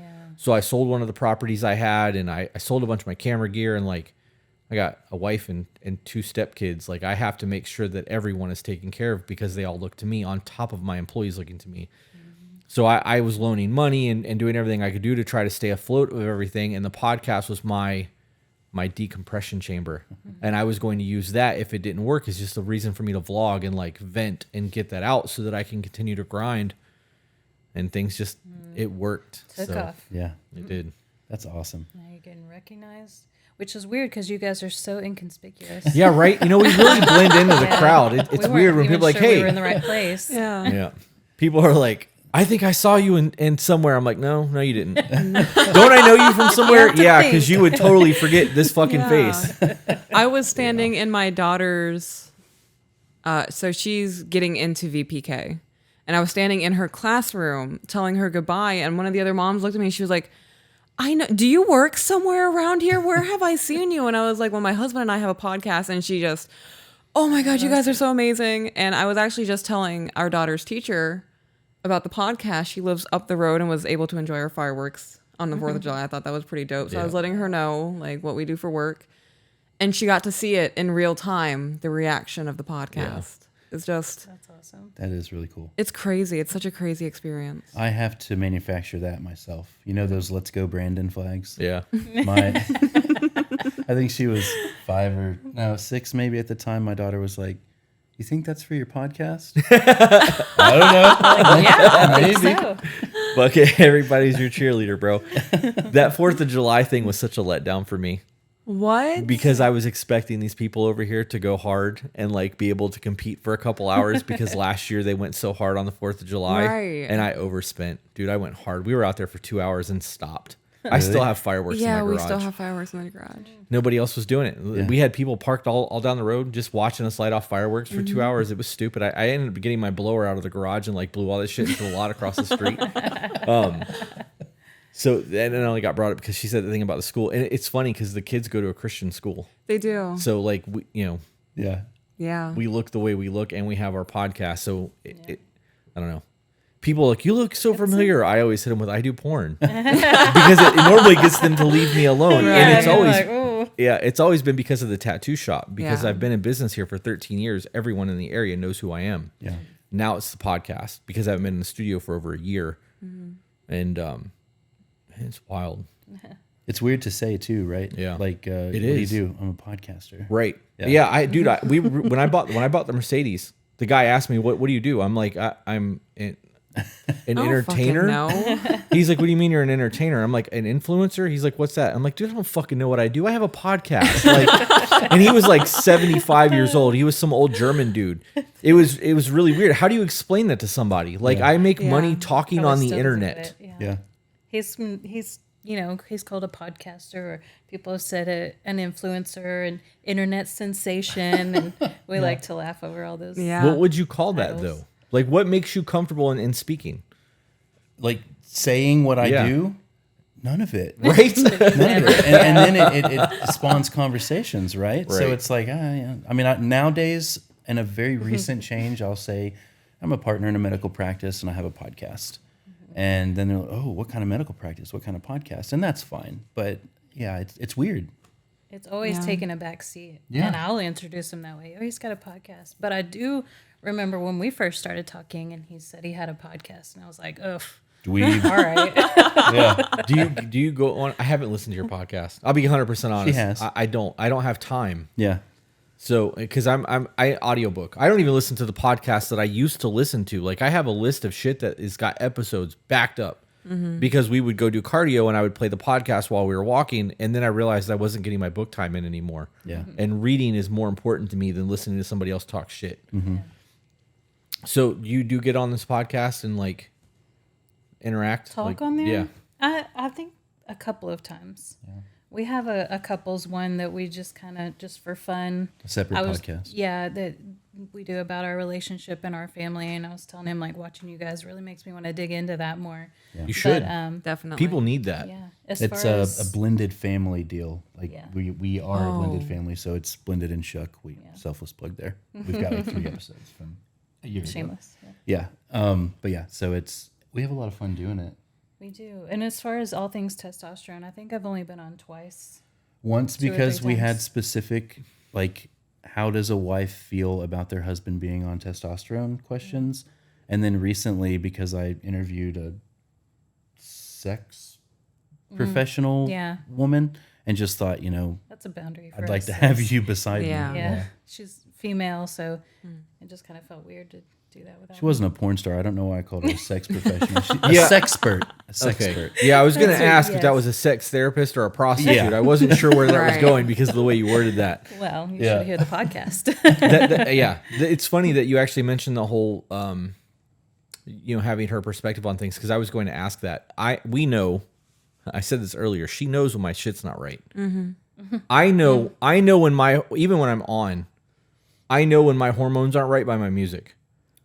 Okay. right? If I'm not yeah. listening to like true trap music or like hardcore metal, Yeah. I'm not right. So if I'm in the gym listening to Phantom of the Opera, my fucking hormones aren't right. Yeah. And like she'll know by conversations because I will get overly emotional when my estrogen is even a little bit high. So like she's very good about did you take her blocker? Like she remembers more than I do. I actually talked to Kenneth about this too. One of the companies that I've dealt with in the past, because I don't want to throw people under the bus, they were giving me what is Arimidex name or is it Anastrozole. that? They were giving me 1 milligram pills and were telling me to take a pill a day. Oh my goodness. Right. Why is that a big deal? Because it kills your estrogen. Your dick doesn't So work. he's You become a taken- psychopath. Like 7 milligrams a week of a medication that he might need 0.25 milligrams a week. right. Wow. So when I cut those pills into little tiny slivers, I remember you doing that. right. Okay. The original company was telling me to take one of those a day. And then when I got my blood work done, my estrogen was like 2. Yeah. And they're like, okay, your estrogen's way low. And I'm like, well, that explains why I don't feel anything. And they were like, you need to take 1 pill every other day. And then I talked to somebody who is a professional bodybuilder, IFBB pro. And he was like, I reviewed a couple of his products. And he had his manager reach out to me and he called me on the phone. He's like, dude, I've watched your videos. Something's not right with your body. What are you taking? And I told him, he's like, your estrogen is fucked. And he explained the entire process to me. He told me to take a sliver. Yeah. And he told me to do Monday, do Proviron, a very small amount of Proviron, and then the Arimidex twice a week at a sliver. That's another concern. And that's why when I was talking to the doctor, he said, you know, there's a lot of people who get on TRT that don't need that. Yeah. And most of those clinics will prescribe it and will not give you testosterone if you don't take the HCG and the, it's not Arimidex, Anastrozole. an A estradiol. lot of them infuse it into the testosterone itself. And that's such a fine, you need to finely tune that dosing. I don't know how they get away with that. Yeah, I've never seen that. Yeah. It's just in the vial. But for somebody that doesn't need that, and you make them buy it, you're charging them $300 a month for fucking 3 different things, and you're making them buy the shit. You know they're going to take it, and if you're not monitoring their estrogen, being that low is not good for our mental health, and it's not good for our bodies.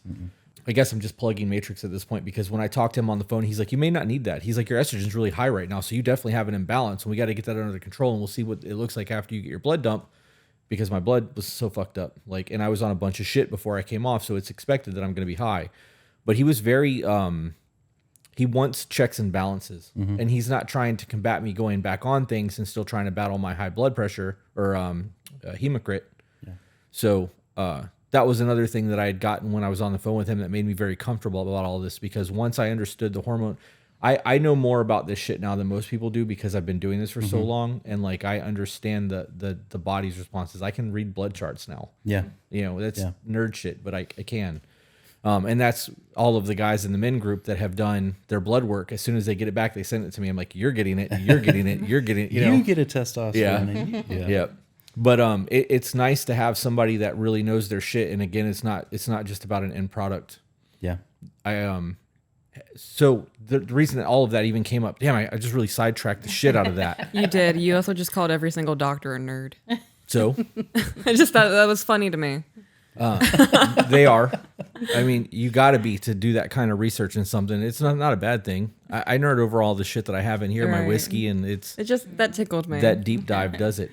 The reason I asked about that is because even though you're on TRT, you still you got to get dialed in. Like you said earlier, it's a lot to get certain people dialed in. When he's not right, can you tell? Oh yeah. What are like the telltales for him? He has super short patience.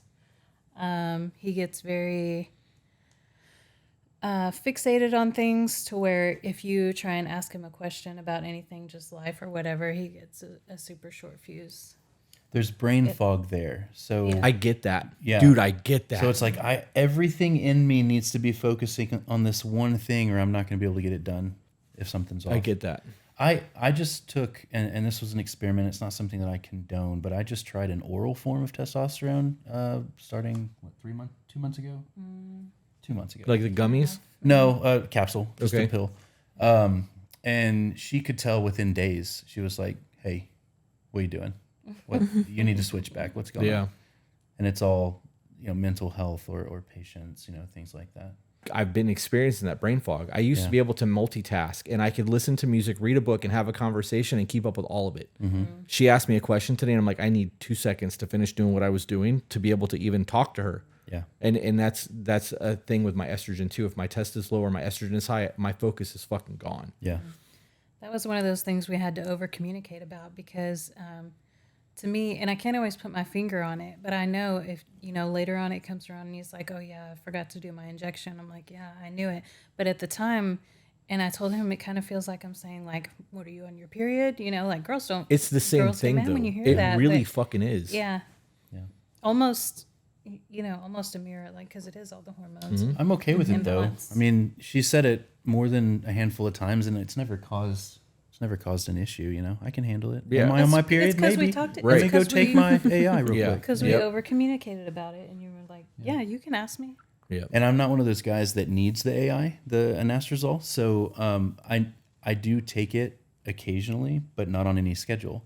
I'll wait. Are you on your period? Yep. Yeah. Let me I go don't take a say half of one real quick. She doesn't say that, but you know what I mean.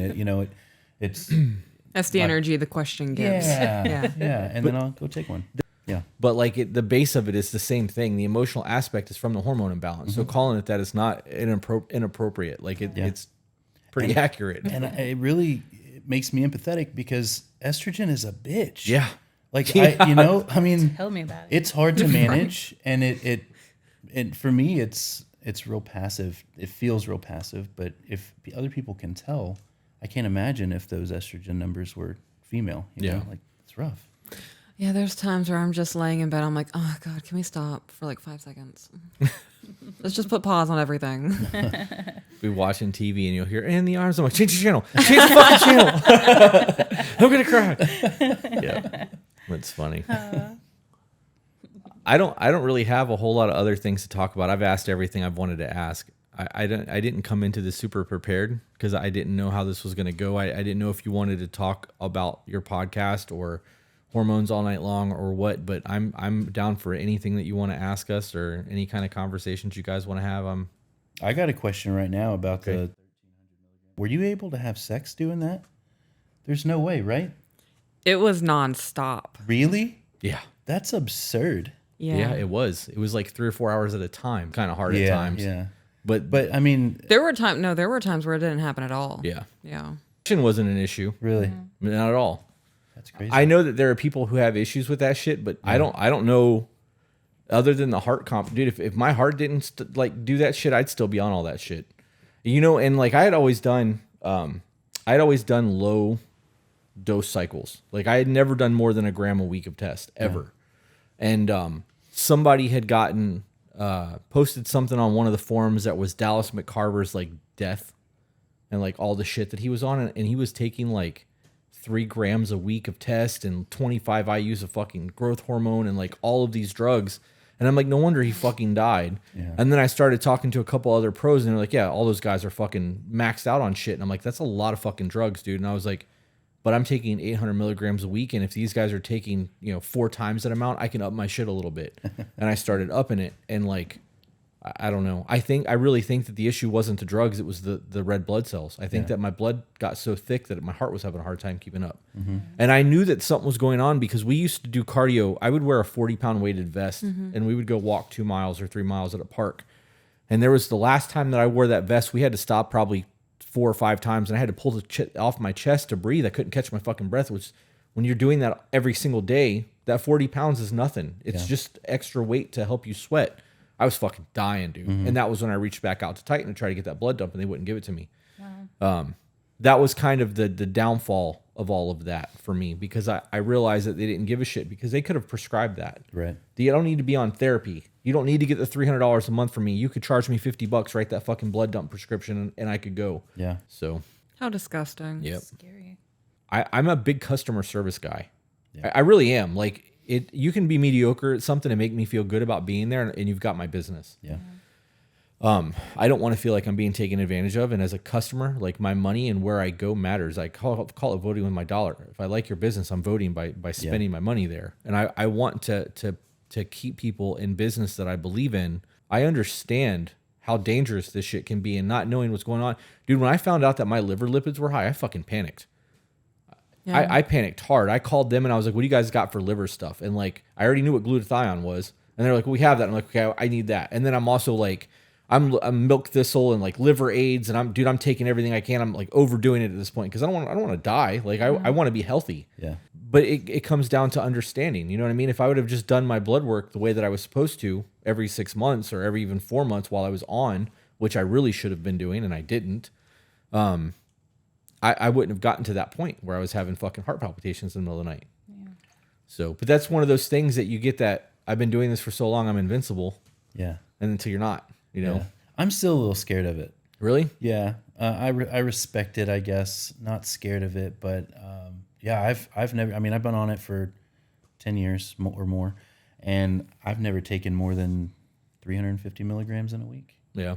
Kenneth prescribed me 400 a week because my test is so low. Yeah. Yeah. But I'm also getting DECA too. So. And that's something else. 10 years ago, anything over 200 a week, and you were a steroid abuser. Yeah. And it was just like, that's not TRT, that's a cycle, and it's kind of grown since then. So I take 350, and that still puts my low point of the week around 650. So I'm not doing. So you're like mid range. Yeah. Okay, so let me ask you this: do you guys make the people come off to get their blood work done again? Really? No, motherfucker. That's absurd. No, I mean that's a primary care doctor tactic. That's what they did to me at Titan. That's an insurance thing, though. Usually, they wouldn't let me get my blood work done, and if I came in there, like the last time I had my blood work done, I was at like 580, and I was off for a month. But how did you feel? No, that sucked. Yeah, that's what we care about. Right. Yeah. Before that, when I was on everything, I felt amazing. Yeah. It's also why I tore my titty. Like, I don't know. No, making a patient take a dive like that is almost inhumane. You know? Right. Well, yeah, dude. It's not necessary. We have an open dialogue. We have to trust each other. If you're on it, let us, send me the prescription. Let me know that you were on it. Send me labs and tell me what your dose was. That's all it takes. Yeah, he actually made that comment yesterday, and he didn't say that. Like, he didn't say you have to come off of it. He's just like, when you do your labs, you have to make sure that you tell them that you're taking DECA 2, because otherwise it's going to make it look like your testosterone is super, super high. And he's like, you can't take your labs 2 days after an injection, for 2 days after an injection. Yeah. And Titan made me come off for 2 weeks at a time. And the last time I went, I was at 582. And I told him flat out, I was like, look, dude, I'm on a lot of shit. I've been off for a month. And they're like, well, you need to stay off for another month and come get your blood work done again. Then we can get you on. I'm like, I'm not fucking doing that. And I went right back on. And the heart thing started again probably a month and a half after I went back on. But I don't know. The health aspect of it matters. The how you feel of it matters. Because if you're taking medicine of any type and it doesn't make you feel any different, you're not going to take it. Right. So what's the point of wasting the money if you feel the same? Yeah. And having to go from that, I feel good and everything is great and I'm sleeping normal and I don't feel depressed, to feeling depressed and not sleeping or oversleeping, and having that extreme, it takes a while for that to balance back out again. It never made sense to me, but I thought that was mandatory to show that you have low testosterone to be able to keep prescribing it. We know you have low testosterone. Right. You're already prescribed testosterone, right? But they don't make you come off of antidepressants to get depressants. Right. You know what I mean? Yeah. So that never made sense. That's a whole, like, so many doctors will throw an SSRI at a patient that's got anxiety or depression when low testosterone is the real problem. Yeah. And that drives me crazy. I don't fuck with that. I don't have a problem talking about it, but I have borderline. Everybody knows that. I talk about that all the time. But I went to a primary doctor and they gave me Effexor was the last mood enhancer that I took. And when you have extreme ups and downs already, like taking something that makes you feel good, it makes you feel really good. When it stops working and you crash, you really fucking crash. Mm-hmm. And I was feeling great for like 6 months. I went to the gym, came home, was feeling okay. Started feeling like I made my protein shake, I drank it, started feeling down a little bit. I was like, oh man, this is weird. Like, did I forget to take my pill today or whatever, And I got in the shower and fucking started sobbing in the shower and went from like a normal high to a low. And I ended up in my bed in the fetal position with my 45 in my hand, dude. Like, it was bad. And I came off of all that shit. And I haven't taken any type of brain anything for probably 7 or 8 years now. And every time I go to the doctor, they try to put me back on that shit. And I'm not fucking taking that, dude. And then I heard Andy Frisella say the same thing, that when he came off of that, he had a whole bunch of problems. And then when he realized that all of that shit was just making it worse, I don't know, dude. I have a real hard time with that. And knowing that my testosterone and my hormones regulate my emotions the way that they do, I stay on top of that shit the best that I can. And it makes sense that they don't check the blood because it's a more extensive process than to go, hey, you feel bad. Yeah. Give me that check, pharmacy company. You know what I mean? Because they pay these doctors to prescribe their shit. Right. Yeah. Part of why I got into this or why I keep doing it, I mean, obviously I'm not a bodybuilder, right? Like I'm not in it for the same reasons that most people are. Most people are in it for the gains. And mine is all mental health. So I was an anxious kid, an anxious adult. I'm the kid that almost, would fail public speaking in high school and in college and whatever. And here I am now speaking so eloquently on this world famous podcast. It's because of testosterone. Yeah. I'm a leader because of testosterone. I wasn't. Would you really equate that to testosterone? I do every single day. Really? Every Can you single elaborate day. on that? 10 years ago, I was set up. I was an anxious wreck, and I was set up to just live a low-level white-collar life for the rest of my life. I had no ambition, no drive, too anxious to do anything, no public speaking, which is required. You have employees at some point, probably every week at least, you're talking to all of them at one time, right? Started taking testosterone. The very first thing I did within weeks was re-enroll in college. Not that I'm saying college is necessary, but I had that ambition, I had that drive, and I did it. Within months, I was in a management position. Within years, I'm doing the podcast. These are not things that in a million years I would have done pre-TRT. Approaching beautiful women like that's not something I would have done.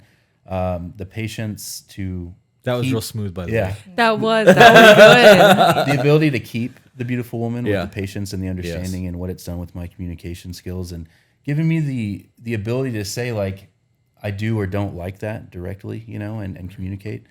It's changed my life. Do you think that, and this is, I guess, more of an opinion than a fact, but or maybe it is a fact, I don't know. Do you think that the testosterone in your hormones actually will affect your anxiety? Because I believe anxiety is a physiological response, right? And like if you have a high testosterone and maybe you feel more better about yourself or you feel more capable, you're not going to hit fight or flight as much, right? Yeah. So that could be an anxious thing. Do you think that your hormones play into your anxious? Like, is that a thing? I do.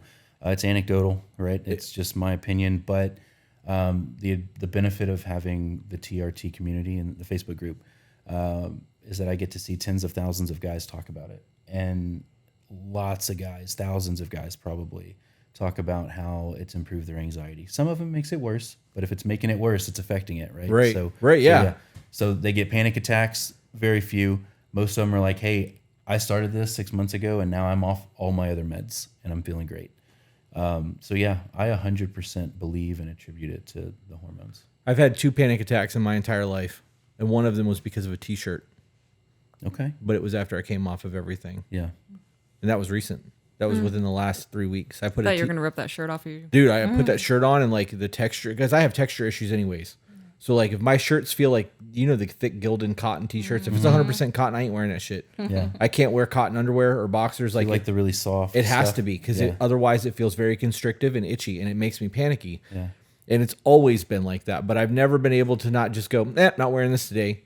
I put that shirt on and could not get that shirt off of me fast enough. And like I had a full meltdown, fucking almost hulked the t-shirt off of me. But I was off maybe for 3 weeks, 4 weeks at that point, and Yeah. I never correlated that. I thought it was just a texture thing and that my anxiety or my panicky shit was getting worse. That's wild. I would have never correlated that until you said the whole anxious thing. Yeah, I really do see it every single day. Guys in the Facebook group, they're like, I've stopped. I'm not taking my medication anymore because I don't need it. And for me, looking back on it, I feel like I was crippled. Like I couldn't have conversations with human beings like this. I would stand as a 25-year-old with one foot up against the wall at a party with my arms crossed, making everyone in the room feel like I was cooler than them, but really I was an insecure little bitch. Yeah. And it was instant. Within weeks of starting TRT, and I was a totally different person. That's wild. So you said that you were standing in the corner wanting everyone else to think that you perceived yourself as cooler than them, when in reality, Yeah. the lack of masculinity is what's toxic. Yeah. Yeah, it is. Yep. And that comes down to the whole demonization of testosterone. And that, I mean, that ties back into what I was saying earlier about how common it is to have conversations about estrogen. Like, we know that your bodies need that. Most people don't know that our bodies need that. Your bodies also have testosterone and need a certain amount of testosterone. Without that, your estrogen balance is fucked up. Yeah.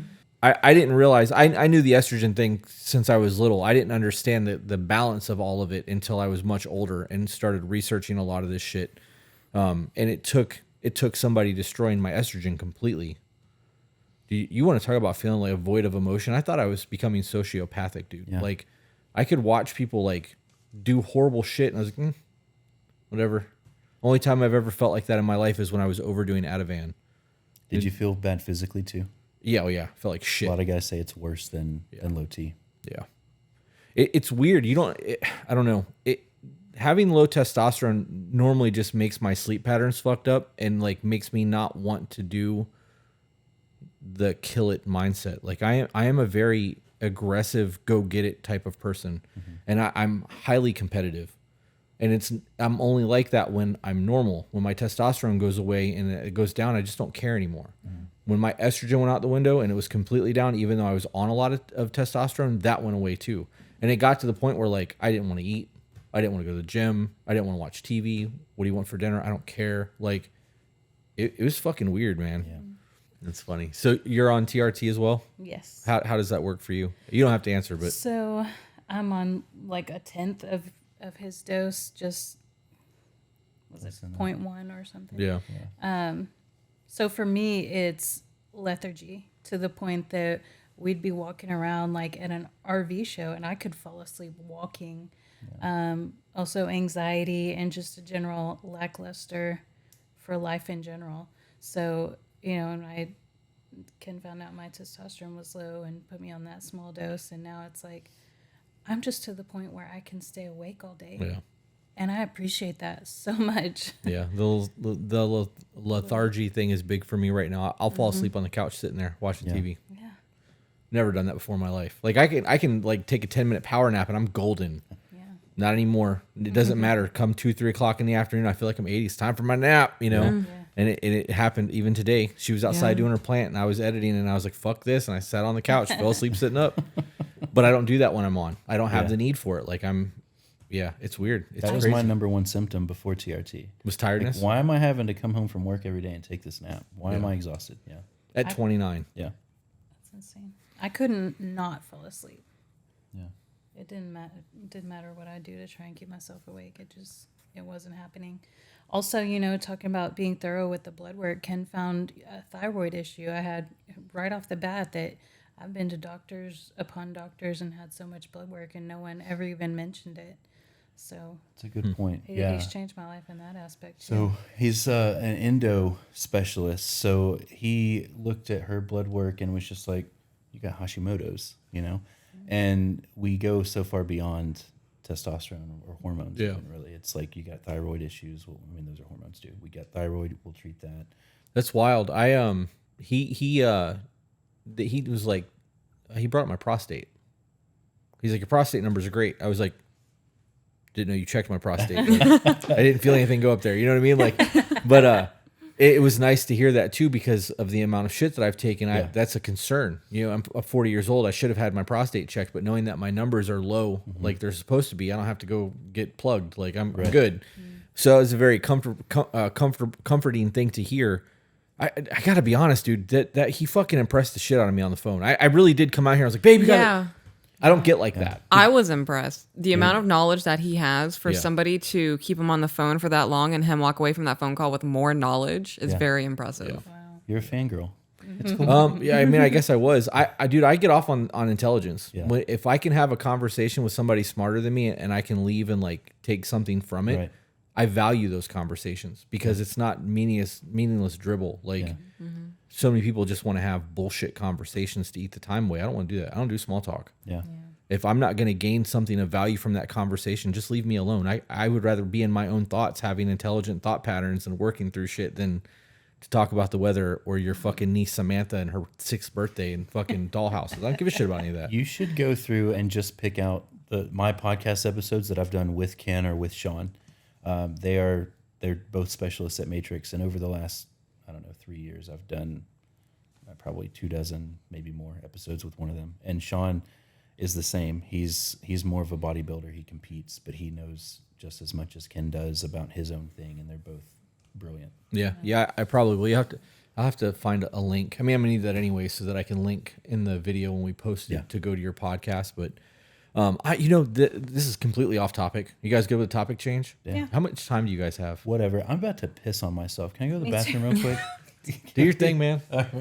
Go. Okay, you guys could have at any point said, "Hey." It had gotten distracting. Like I'm really not that guy that's like, oh, I need to go pee right this second. you. But it was so bad that I was missing out on the tales of some of the things y'all were saying because I'm like, I have to focus not to pee on this couch right now. Just said something. I did. Eventually. So the topic change was going to be that I want to help other people come up, right? I believe that you should never gatekeep something. So like even today with the kid with the blood work, he started asking questions about podcasts. I'm like, bro, you don't need anything fancy. You got a cell phone, right? And he's like, yeah, that's all you need. Yeah. I was like, if you're going to get a YouTube, you need audio equipment. YouTube is fucking weird with audio. Like you can watch shitty sounding TikToks and people will pay attention to it because it's 30 seconds. Mm-hmm. You got a 30-minute podcast and it sounds like this. Yeah. People aren't going to listen to that. So I was trying to explain that to him a little bit, but for us, like I want to do, because this ties into the previous conversation about having good conversations. I just want to talk to people and I don't want to be Joe Rogan. Like that's not a thing for me. I don't have that kind of desire, but I want to have conversations that's going to make me think. And it doesn't matter if somebody's got 100 followers or 100,000 followers. It doesn't matter to me if they bring value. The guy that we interviewed, Jeff Graham, he's my best friend. He was here the other night with his wife, Angie. He just hit 14,000 on TikTok. But until like 3 months ago, he didn't even use TikTok. Right. Part of him doing the TikTok thing was because I told him that I would help promote him if he actually stayed on top of his TikTok and social media. Yeah. And he started diving into it. Now he's hooked to it. You know, he's going live every day. Me interviewing him, nobody knows who he is. Like he's not a podcaster. He's a tattoo artist that does TikTok as like a side thing. And when you look at the metrics of TikTok, 14,000 people is not a lot of people when you have accounts that have 10 million followers, you know? I don't know. It's wild. But so with what you're doing with your podcast, you said that you have a branch off where you guys do the blended family conversation. How did that come about?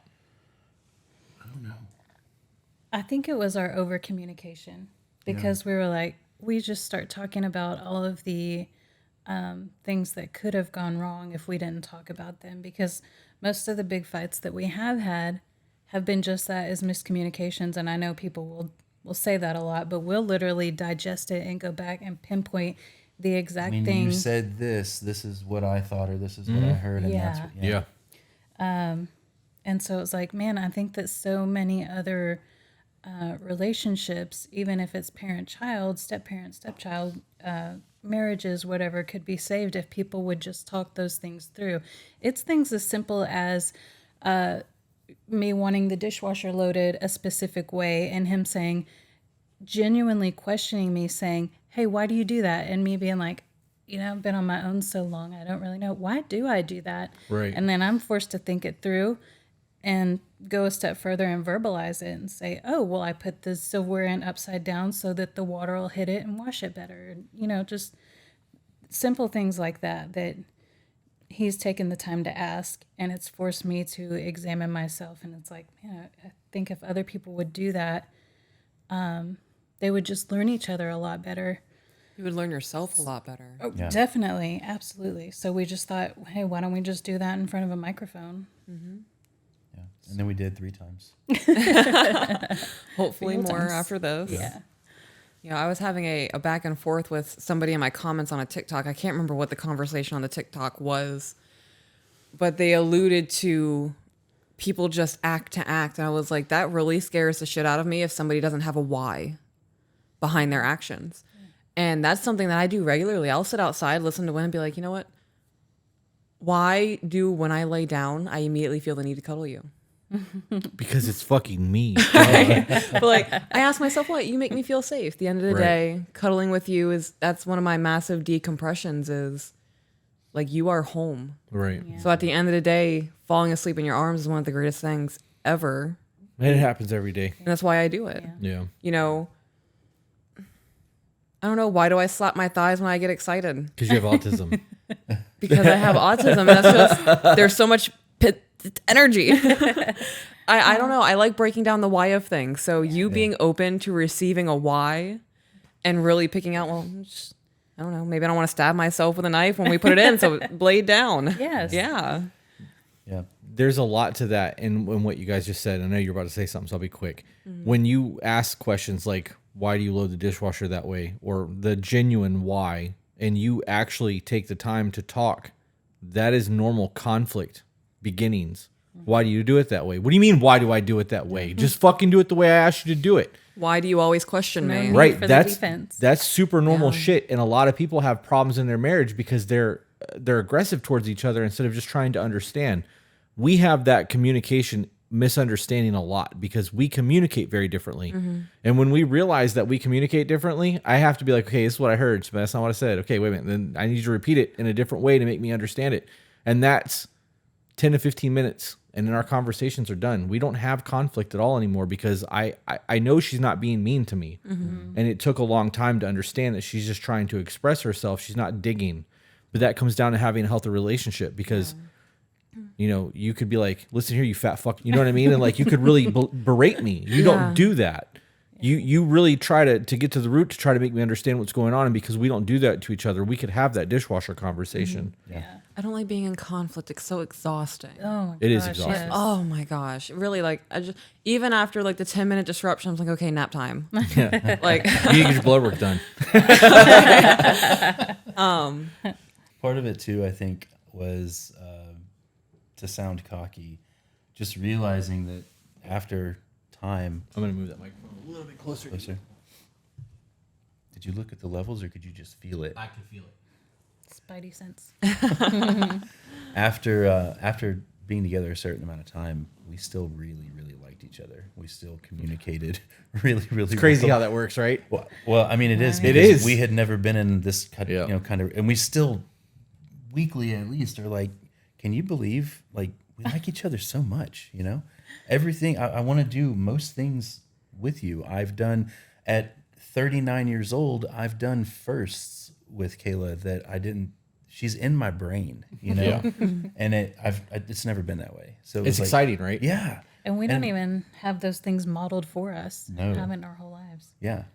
And yeah, it was just like, let's turn a mic on and share it. We've already got the equipment. Why not? You can see it when we're having a conversation and looking into each other's eyes. One of us is talking. It's typically him talking through something, and he sees my face change, and he's like, "Wait, what are you doing right now? What are you hearing?" Yeah. And he picks up on that and immediately stops what he's saying. It's like, what? And sometimes I'll have to say, you know what? That really hurt my feelings, and I'm not sure why yet. So give me a minute. Never mind. I was being irrational. You go ahead.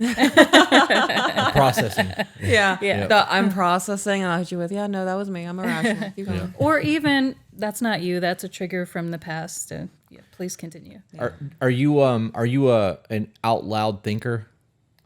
Do you process audibly? Sometimes I think, do I? No. No, I'm not. Absolutely. Okay. Well, she said that you'll be talking through things and you'll make a face. So like, I have to ask because I am an audible thinker. I will have a full on 45-minute conversation where she doesn't say a fucking word. Yeah. We'll be doing cardio and I'll talk the entire time and get in the car and I'll be like, damn, it was a really good cardio session. I feel pretty good. And she'll be like, yeah?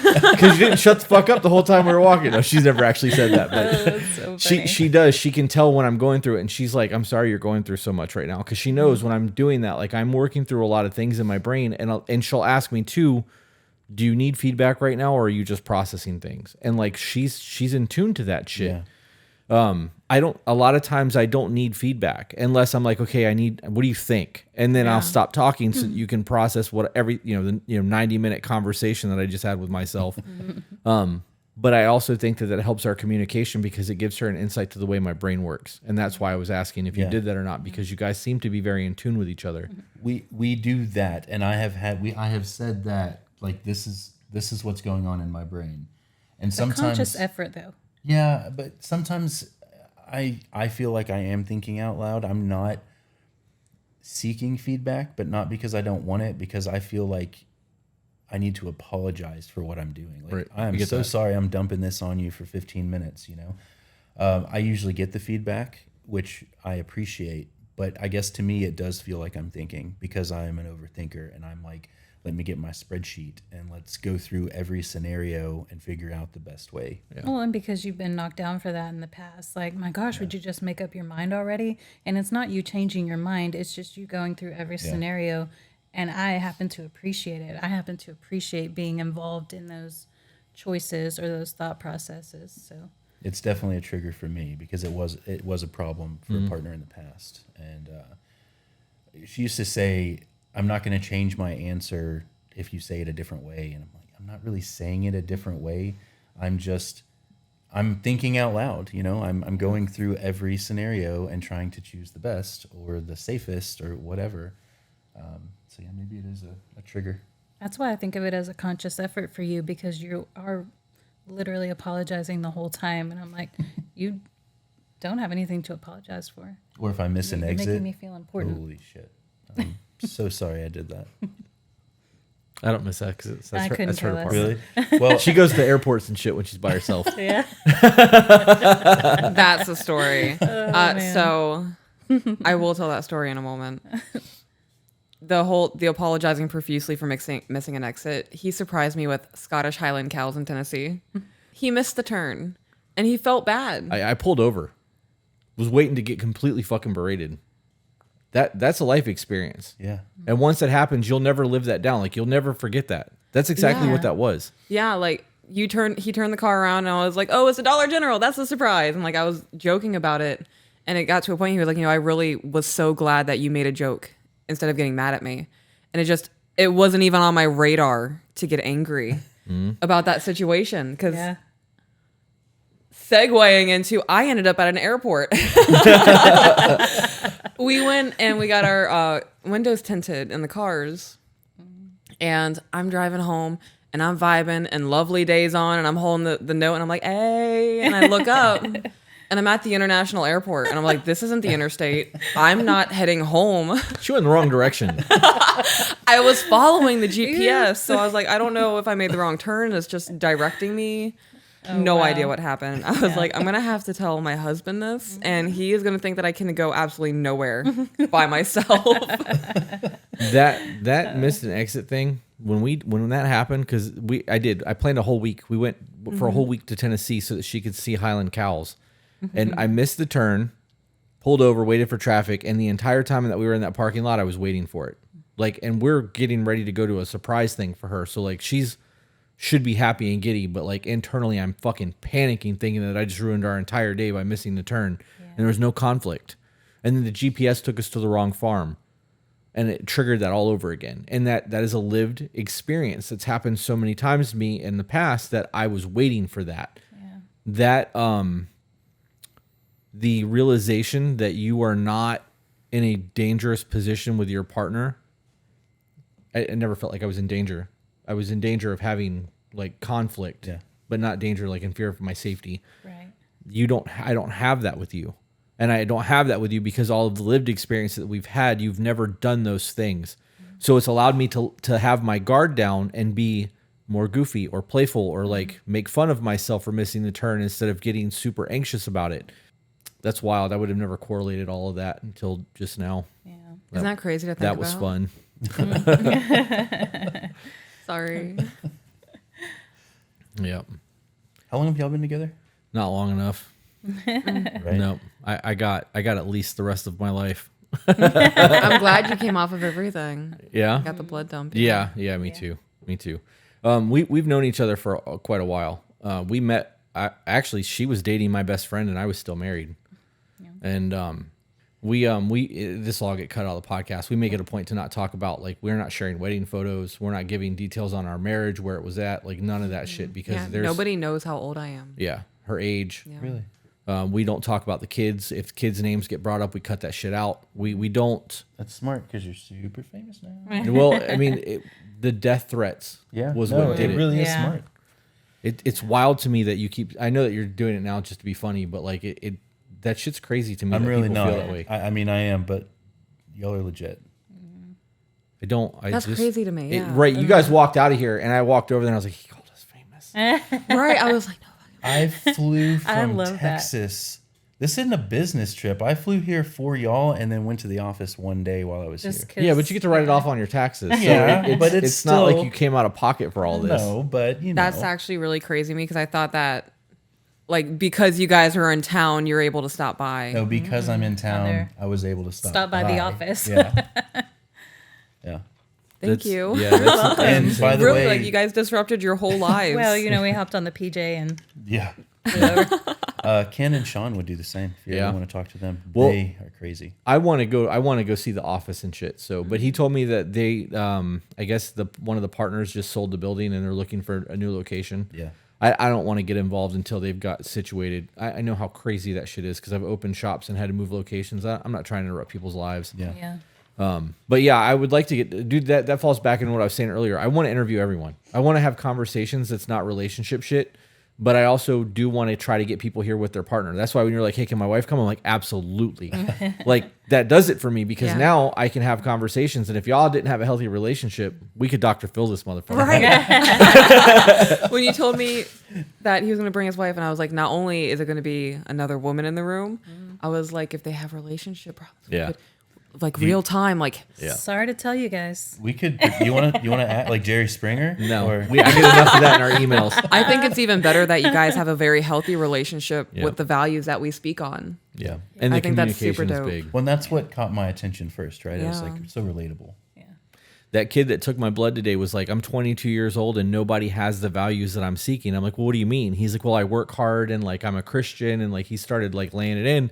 I'm like, you need to listen to my podcast, bro. Like, because everything that you're talking about right now, we talk about extensively. And like, he's wanting to do the podcast thing, and I don't follow people back. I don't use TikTok. Yeah. Do you follow me on TikTok? Of course I do. I don't know, dude. I don't. Joe Rogan said don't go into comments. I ain't going into comments, bro. I'm not, because I get in Protect there. your sanity. Every single time I look at the comments, something will get me, and we'll come back to that. Remind me about the comments thing. I will. But that kid was like, he followed me, so I followed him back real quick. He's a little bodybuilder kid, like he's trying to do the thing, and one of his Instagram photos was him wearing a shirt that said Jesus, and like he was holding a sign that said Proverbs, whatever it was. And I was like, dude, you should lean into that. And he's like, what do you mean? I was like, lean into your faith. If you're going to do the TikTok thing and you want to do the podcast and this means something to you, lean into that. Be that person. You don't have to be crazy with your religion, but there are people out there who are followers of Christ that will listen to you just because you are not ashamed of who you are. Yeah. Because we're both, we have our faith. And I told him that, and he's like, really? And I'm like, yeah, dude, like own that shit. If people don't like it because you have faith and it makes you a better person, you don't need those people around They're you. not the right people. Right. Yeah. Yep, you got to choose your tribe. What I was going to say about the TikTok things is normally I can get in the TikToks and troll the people who are trolling us, and it's a lot of fun. But every once in a while, somebody will say something about her, and you don't do that. You don't do that. I have never once in my, oh no, that's a lie. I have once told you no. Yeah. And it was to a lavender plant because It you was a wanted to fake put it one. on, you wanted it on the kitchen counter. Dude, our counters are cluttered. And I was like, no. I was like, if you want to put it anywhere else in the house, you can go buy the plant, but don't put it in the kitchen. She's like, I don't want it then. And that was it. I've never told her no for anything. She's like, I want this. I'm like, okay, if I can't do it right now, give me a week. We'll make that shit happen. Yeah. And that person went on a 10-comment tirade. They made the post and then 10 more comments, and it was just ripping me apart about how miserable she is and like how I'm riding her coattails, and like I'm an introspective person. If somebody gives you a criticism or makes a joke about you, there's truth behind it. You have to find out where that truth is and be able to grow from that. Because if you don't, you're just going to be the laughing joke of everything. You know what I mean? Laughing stock. So I take heed in all of that. And I went down the rabbit hole fucking hard. And she made a vlog that we posted on our Patreon. And when I saw the vlog, like she had like a whole little thing while in the laundry room talking to the camera about how much she loves me and how happy she is. And I'm like, I can't believe I let that fucking person get to me, because I know she's happy. I know she has everything she wants. She fucking cries constantly because of how happy she is. I'm getting ready to cry now. But I really let that person on TikTok, who was somebody that was in our Patreon at some point, get in my head to the point where like I was questioning my marriage. Like, am I really not doing well for my wife? Yeah. How the fuck did I allow somebody that I don't even have a face to make me question how I treat my woman? It fucked me up a little bit. And that was the last straw for me. I don't do the comments at all anymore. And I don't scroll TikTok. I will get on, I will make my post, and I will close the app. Yeah. So Yeah. I use our Discord quite a bit. But That's been a big, not regret, but like it's a struggle for me because I don't want anything to do with the internet either. yeah. And everything I do is internet, or did at least. Like I have the largest testosterone replacement therapy help group on Facebook. I can't abandon it. Right. But I want nothing to do with Facebook. So it's been a struggle. Do you have moderators in there? Yeah. Like admin and shit? Yeah, I've got a few. Do none of these Sonys shut off after 30 minutes? They would if they had a regular battery in them. I'm running a dummy battery. So it's just the battery that would cause that? Because like a lot of brands, you can't record for more than 29 minutes, 59 seconds. It's the batteries. Okay. Yep. So I can go 3 hours on all of these, and I think this camera will split the files after 3 hours into 2 separate files, but these will record for a long time. The FX3 is damn near a cinema camera. Like they have filmed full Netflix movies on that little camera. Yeah. So, and I bought it because I went to buy a Sony A7S III, and the guy was like, I have an FX3 in stock. And I'm like, let me see that. And I picked it up, and it had the cinema lens on it, and he's like, watch this. And he focused it, and then he like focused back out and zoomed and focused at the same time, and he was doing shit with it that I can't do on a regular Sony camera. I'm like, I'm fucking sold. And when we went in there, I went in there specifically because one of the Sony A7R4s overheated.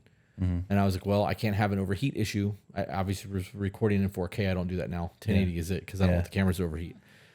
Yeah, my little Nikon won't do more than 15 minutes of 4K. Yeah. Well, 4K is hard on the cameras too, but we got in the parking lot. I'm like, how much do you think I'm going to spend? She's like, oh, 10 grand. I'm like, so I got a $10,000 budget. You know what I mean? and that was, I ended up spending way less than that. But when I bought that camera, I thought to myself, like, this is going to be the ultimate B-roll. Like, we can go do photography and I can bring this. I'm not fucking bringing that thing anywhere, dude. Look at all the shit on that thing. Yeah. So now my actual camera that I do photos with is built out just like that one. And Need another one. Created a monster. yeah, now I just need a smaller camera to carry around. No, I actually really do want to. I want to put one of these G Master lenses on this guy and take it with me because you can shoot stills on that. It still does good stills. Yeah. It's not easy. I always, and that's why I sell my gear and buy more gear and then sell it, because it's a love-hate, and I always screw something up, or, it's the audio or from the camera, or I had the hardest time with the 29-minute, 59-second. They would shut off, or... Are you running batteries? I was at the time. Now I'm not. I've got a dummy battery, and this camera doesn't have that. It's Canon is who does it. Their cameras, it'll shut off. It won't go 30 minutes recording. But the Nikon will, and it's hard. Framing is tough. I just did 2 episodes yesterday, one with Sean and one with another matrix specialist in the office. The camera sucks. Like the video sucks. I hate it. Why? Why does the video suck? Well, the framing. Okay. So like using an iPhone for 2 of the 3, because I've only got one camera. Okay. Using an iPhone, the video quality would be fine for TikTok or whatever, but it's the framing, and it's hard for me. I'm not patient. I don't take the time to do it. I put it in my little, clip thing, and then I'm like, I can't really see the screen because it's on the clip, so I try to take it off and hold it down there and do the framing and zoom or whatever I need to do, but it didn't work out. It sucks. Do they do vlogs and video shit a lot up there, or was this for your podcast? It's for the podcast. Okay. Yeah. I figured, I didn't figure. They were already on the books to record, but we were going to do it remotely. I remembered the day before we left, which was, when did we leave? Wednesday? Mm-hmm. Yeah, I remember like Tuesday night. Shit, I've got 2 podcasts scheduled for Thursday, so I just like threw everything in a backpack and. Yeah. I would be willing to crash one of those podcasts. I'm just saying, if there was ever an invite thrown my way, we would be willing to drive to Tampa for that. I think that'd be You already great. were invited. When? You said that Sean and Kenneth would be willing to do this. Well, yeah, they would. No, what I mean is that when I first reached out to you, I did not, and maybe I didn't say this part. It was an accident that I emailed you from matrixhormones.com. Yeah. I meant to email you from testosterone or from trtcommunity.com. Okay. So when you asked me if I think you asked if I worked there or whatever, I was like, oh shit, yeah, and then went with Right. it. But initially I reached out to you on behalf of the TRT community in my mind to invite you to come on. And that's when you were like, what were we talking about? I don't know. You're cool. I want to talk to y'all. Yeah. I don't know what. Well, it'd be nice to be the one in the hot seat, so that I don't have to think of the questions and Yeah. have, you know what I mean? Oh, Yeah. that would be so nice. Right. So this is really cool. I'm enjoying this. So, Yeah. yeah. I would be willing to crash a podcast up there. I'd even bring all my shit to film everything, so you don't have to do it on an iPhone. Yeah. I think that would be great. Yeah. I No, would bring think we snacks should. or something. Yeah. What month would you like to do that? I'll make it happen. Whenever, dude. I have I just started going back to the shop. I bought a desk and a chair and all that shit. I didn't order that monitor today. Editing video in Premiere on a fucking laptop screen, I'd rather slam my face into a wall. Yeah. So I have to buy a monitor. But I went in, I edited that Matrix video today at the tattoo shop, and it's 8 minutes. It took me 3.5 hours because I was in the tattoo shop.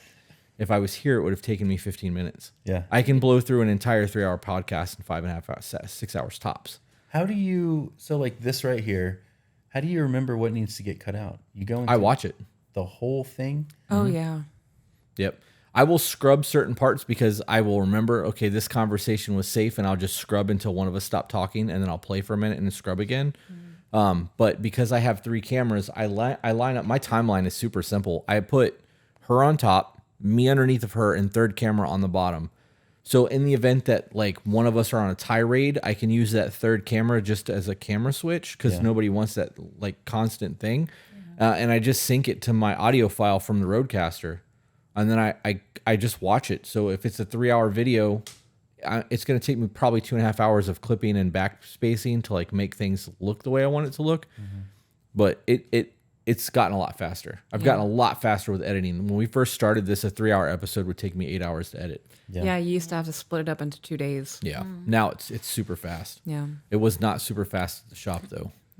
You talk about editing on a laptop, and you're talking to a guy who has had to work remotely from a hotel room, and rather than working from one screen, would rig up the hotel TV to be his monitor. Yeah. Can't do it. I can't either.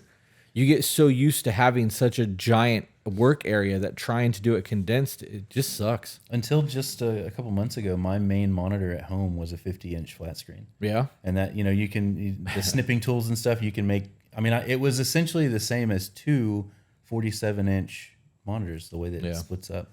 And I was too close to it. It was giving me a headache. So now I just have one like curved, Yeah. I think mine's a 47-inch TV, Samsung TV that's in a wooden frame that I was using for D&D. Yeah. So that I could lay it on the table and have my maps on it. That's my monitor That's right now. Smart. Yeah. Well, I have an actual D&D table that has a TV built into it. Yeah. But at the time I didn't. We were using my kitchen table, so I had to finagle some I've stuff. always wanted to play. Yeah. Yeah. I wish I had the time to D&D. Dude, that is one of my favorite pastimes. We live in a very disconnected world. Oh my god. We are more connected than we've ever been, but people are not connected anymore. Everybody's living their own life and they're lonely. When you were younger, obviously you've never played D&D because you said you've always wanted to, but being young and having a group of people sitting around a table and like having these great adventures, like you create lifelong bonds with these people. You're in a game every week for 2 years or 3 years playing the same game. You make lifelong friends out of it. And like the people at the table are a lot of fun and they're involved, and it is a reason to not have your phone out. You know what I mean? And for me, that's the biggest draw of it. But because I've always been a DM, I've always ran the game, I have to put a whole lot of work into it while they get to play at the table. I'm working. Yeah. You know what I mean? Like it's very... So if I'm at the table and everybody's stoned and fucking being stupid, I get frustrated. I don't want to play anymore. Yeah. But The only reason I haven't played is because I knew enough to know that it really rests on the dungeon master and needed that one guy that had done it before and that could do it well. yeah, there's a lot of people that will try to run games out of modules. I write my own storylines. So like I'll create the world, I'll create all the stores, and like I'll get the opening thing out, and then we'll play a session, and where my players are going is how I'll formulate the rest of the game.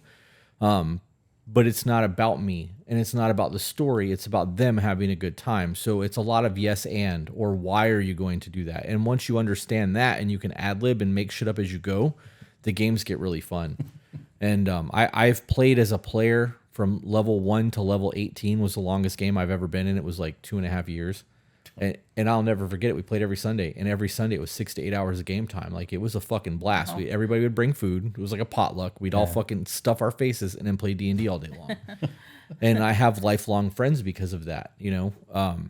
That it's a lot of fun. It's a reason to put your phone down, unless you're using your phone to actually play the game, because you can use the books and there's websites that you can use now, and it has all the rules laid out. But when you have people together, like the last game that we played in, you were a lizard person, with a lisp, a really bad lisp. Yes, and I was a bard. And you were a bard, so you got to sing. My character's name was Theven instead of Seven.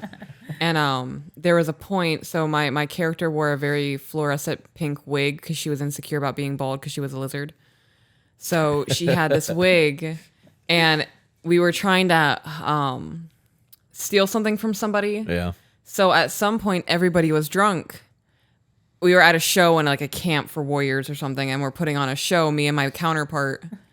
And my character's on stage holding the wig like a very fat Persian cat, crying, singing Africa by Toto with the lisp.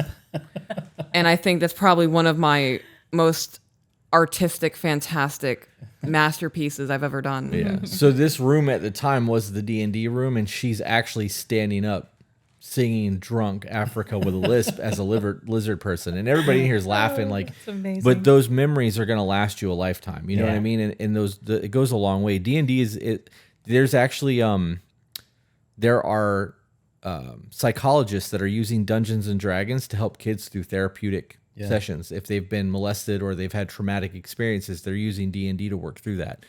Yeah, D&D's a lot of fun. I'm a big fucking nerd though.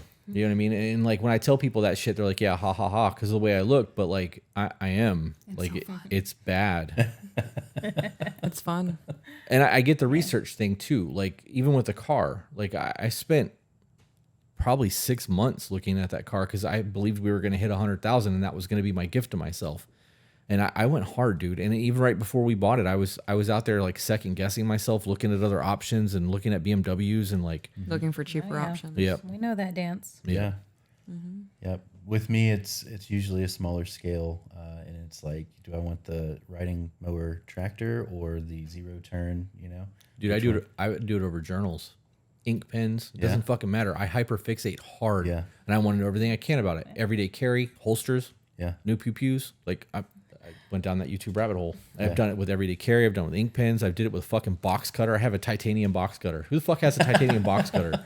Where are you on this? What's your role? Are you talking him out of things, or Oh, he just finding out later? Oh, we have this. Oh no, now. he tells me he's like, hey, no, I mean there are certain things like, oh, you got that? How much was it? $400? Okay.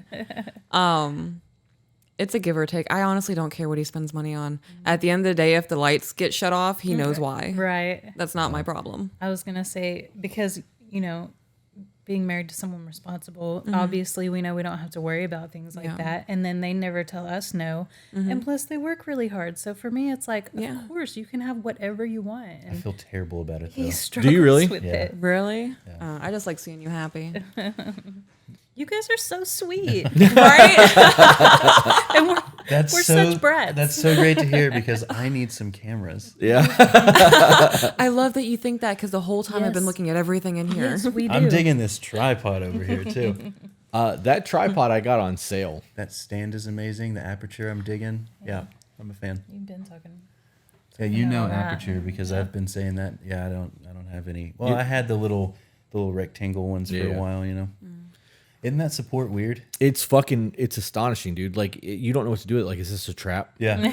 What are you doing? Right. It is weird. Yeah, she did that with I've got a Super Duty, a Ford truck, and we have a fifth wheel camper and we go all over the place with it. But so supportive, and it's so weird to me still.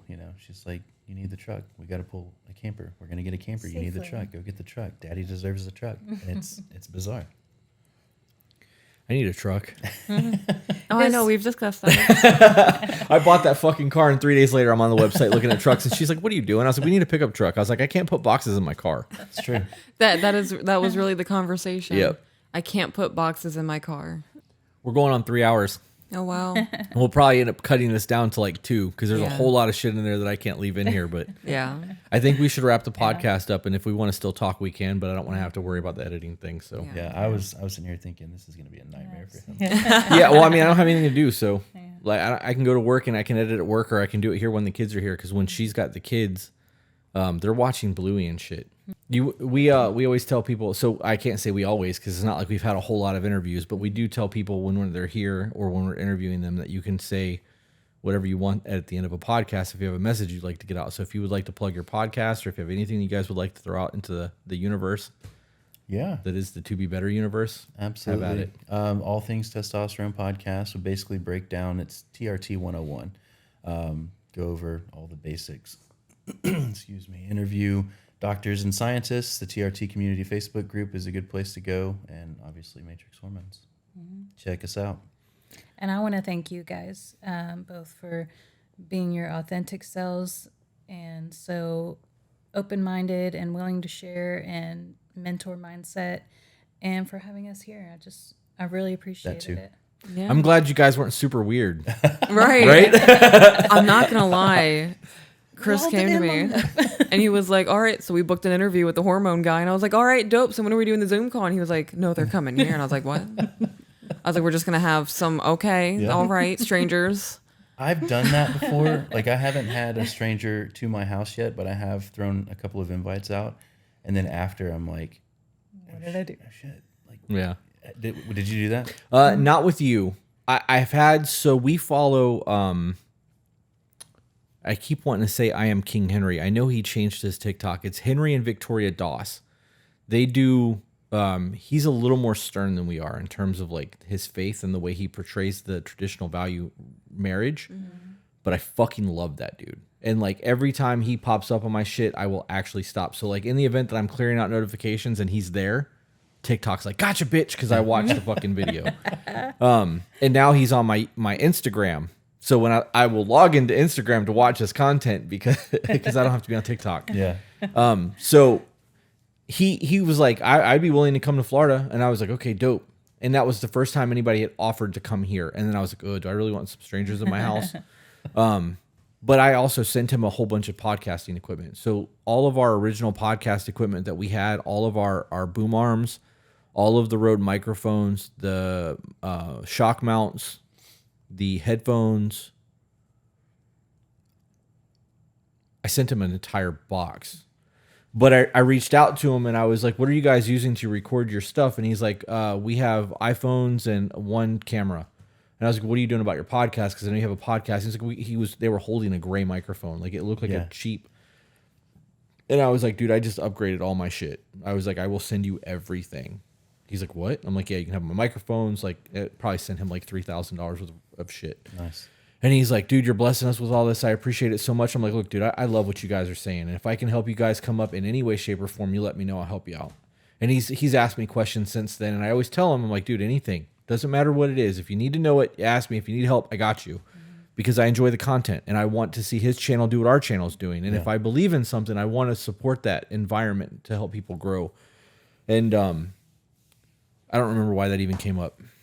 Train just derailed. Mid-sentence. Inviting strangers to the house. That's Oh, why. yeah. So I would absolutely love to have him and his wife in here, but that was the first time that I had that like, okay, this is, people may want to actually physically be here. And that's when we started talking about doing a studio. Because you can tell normally when you're talking to people through email, like their personality, especially when you go back as much as we do. We have a lot of correspondence. That one thread is like 40 fucking emails at this point. So, but there's also things that I got from talking to you and like the feeling that I got from you and things like you can tell when somebody's sincere because they're quick. You know what I mean? And like you never long-winded. You were always to the point. You were very direct. I appreciate that directness. Yeah. And knowing that like I reached out to you over the PCOS thing and you got back to me so fast, like there were a lot of things that made me feel comfortable in having you here. We are definitely weird about having people in the house and we don't want to do this all the time. And having a studio is definitely something that we want to get to, but I don't see myself as famous like you guys do. Like I know that I really think that you were just fucking with me all I'm that. not. But we want to, so I don't, we have 100,000 on YouTube. We're almost to 110. Right. And we're at 1.7 million between the two of us on TikTok. I'm almost to 750. Yeah. Yeah. But like if I had 500,000 on YouTube, that 500,000 on YouTube would feel way more than the 1.7 million on TikTok because YouTube is more substance. Like it's not just 30-second clips of people shaking their ass. Yeah. So, but I don't know where we should really like start looking into getting a studio. We're making enough money that we can justify doing it. It's not going to put us out. And I could build it up and do that, but like, am I going to want to drive to do that all the time, or is it going to collect dust until somebody happens to come down here? Like, and those are all very real questions. This is set up in here. I enjoy being in this room. I will sit on that couch and watch TV when the kids are here sometimes. Yeah. Or like we will sit on that couch and watch TV because it's intimate. It works. So I don't know how that, I don't know how that would look. And if we open another studio and I move some of my artists around and I have that extra space at the shop, that would be my studio because it's right there. That would be ideal. Yeah. Yeah. I really don't view us as famous. I don't either. Yeah. I don't either. That just blows my mind. Well, I like Time to that. start. I like that you don't, but Yeah. I'm telling you, you are, because that's how I saw you. Yeah. Because I don't just sit there and go through everyone on TikTok and send out a bunch of messages. I was probably drawn by the face tattoos and the colorful hair. Yeah. And, yeah. Not gonna lie, I was watching you guys on the security cameras and you got out and I was like, oh, thank God she has colored hair. She did that just for Yes. this. No, I'm just kidding. That's funny. I don't think I have never seen your natural hair color. It's always something. I don't think you've ever seen my my natural hair secret. color either. I mean, I have. Shut up.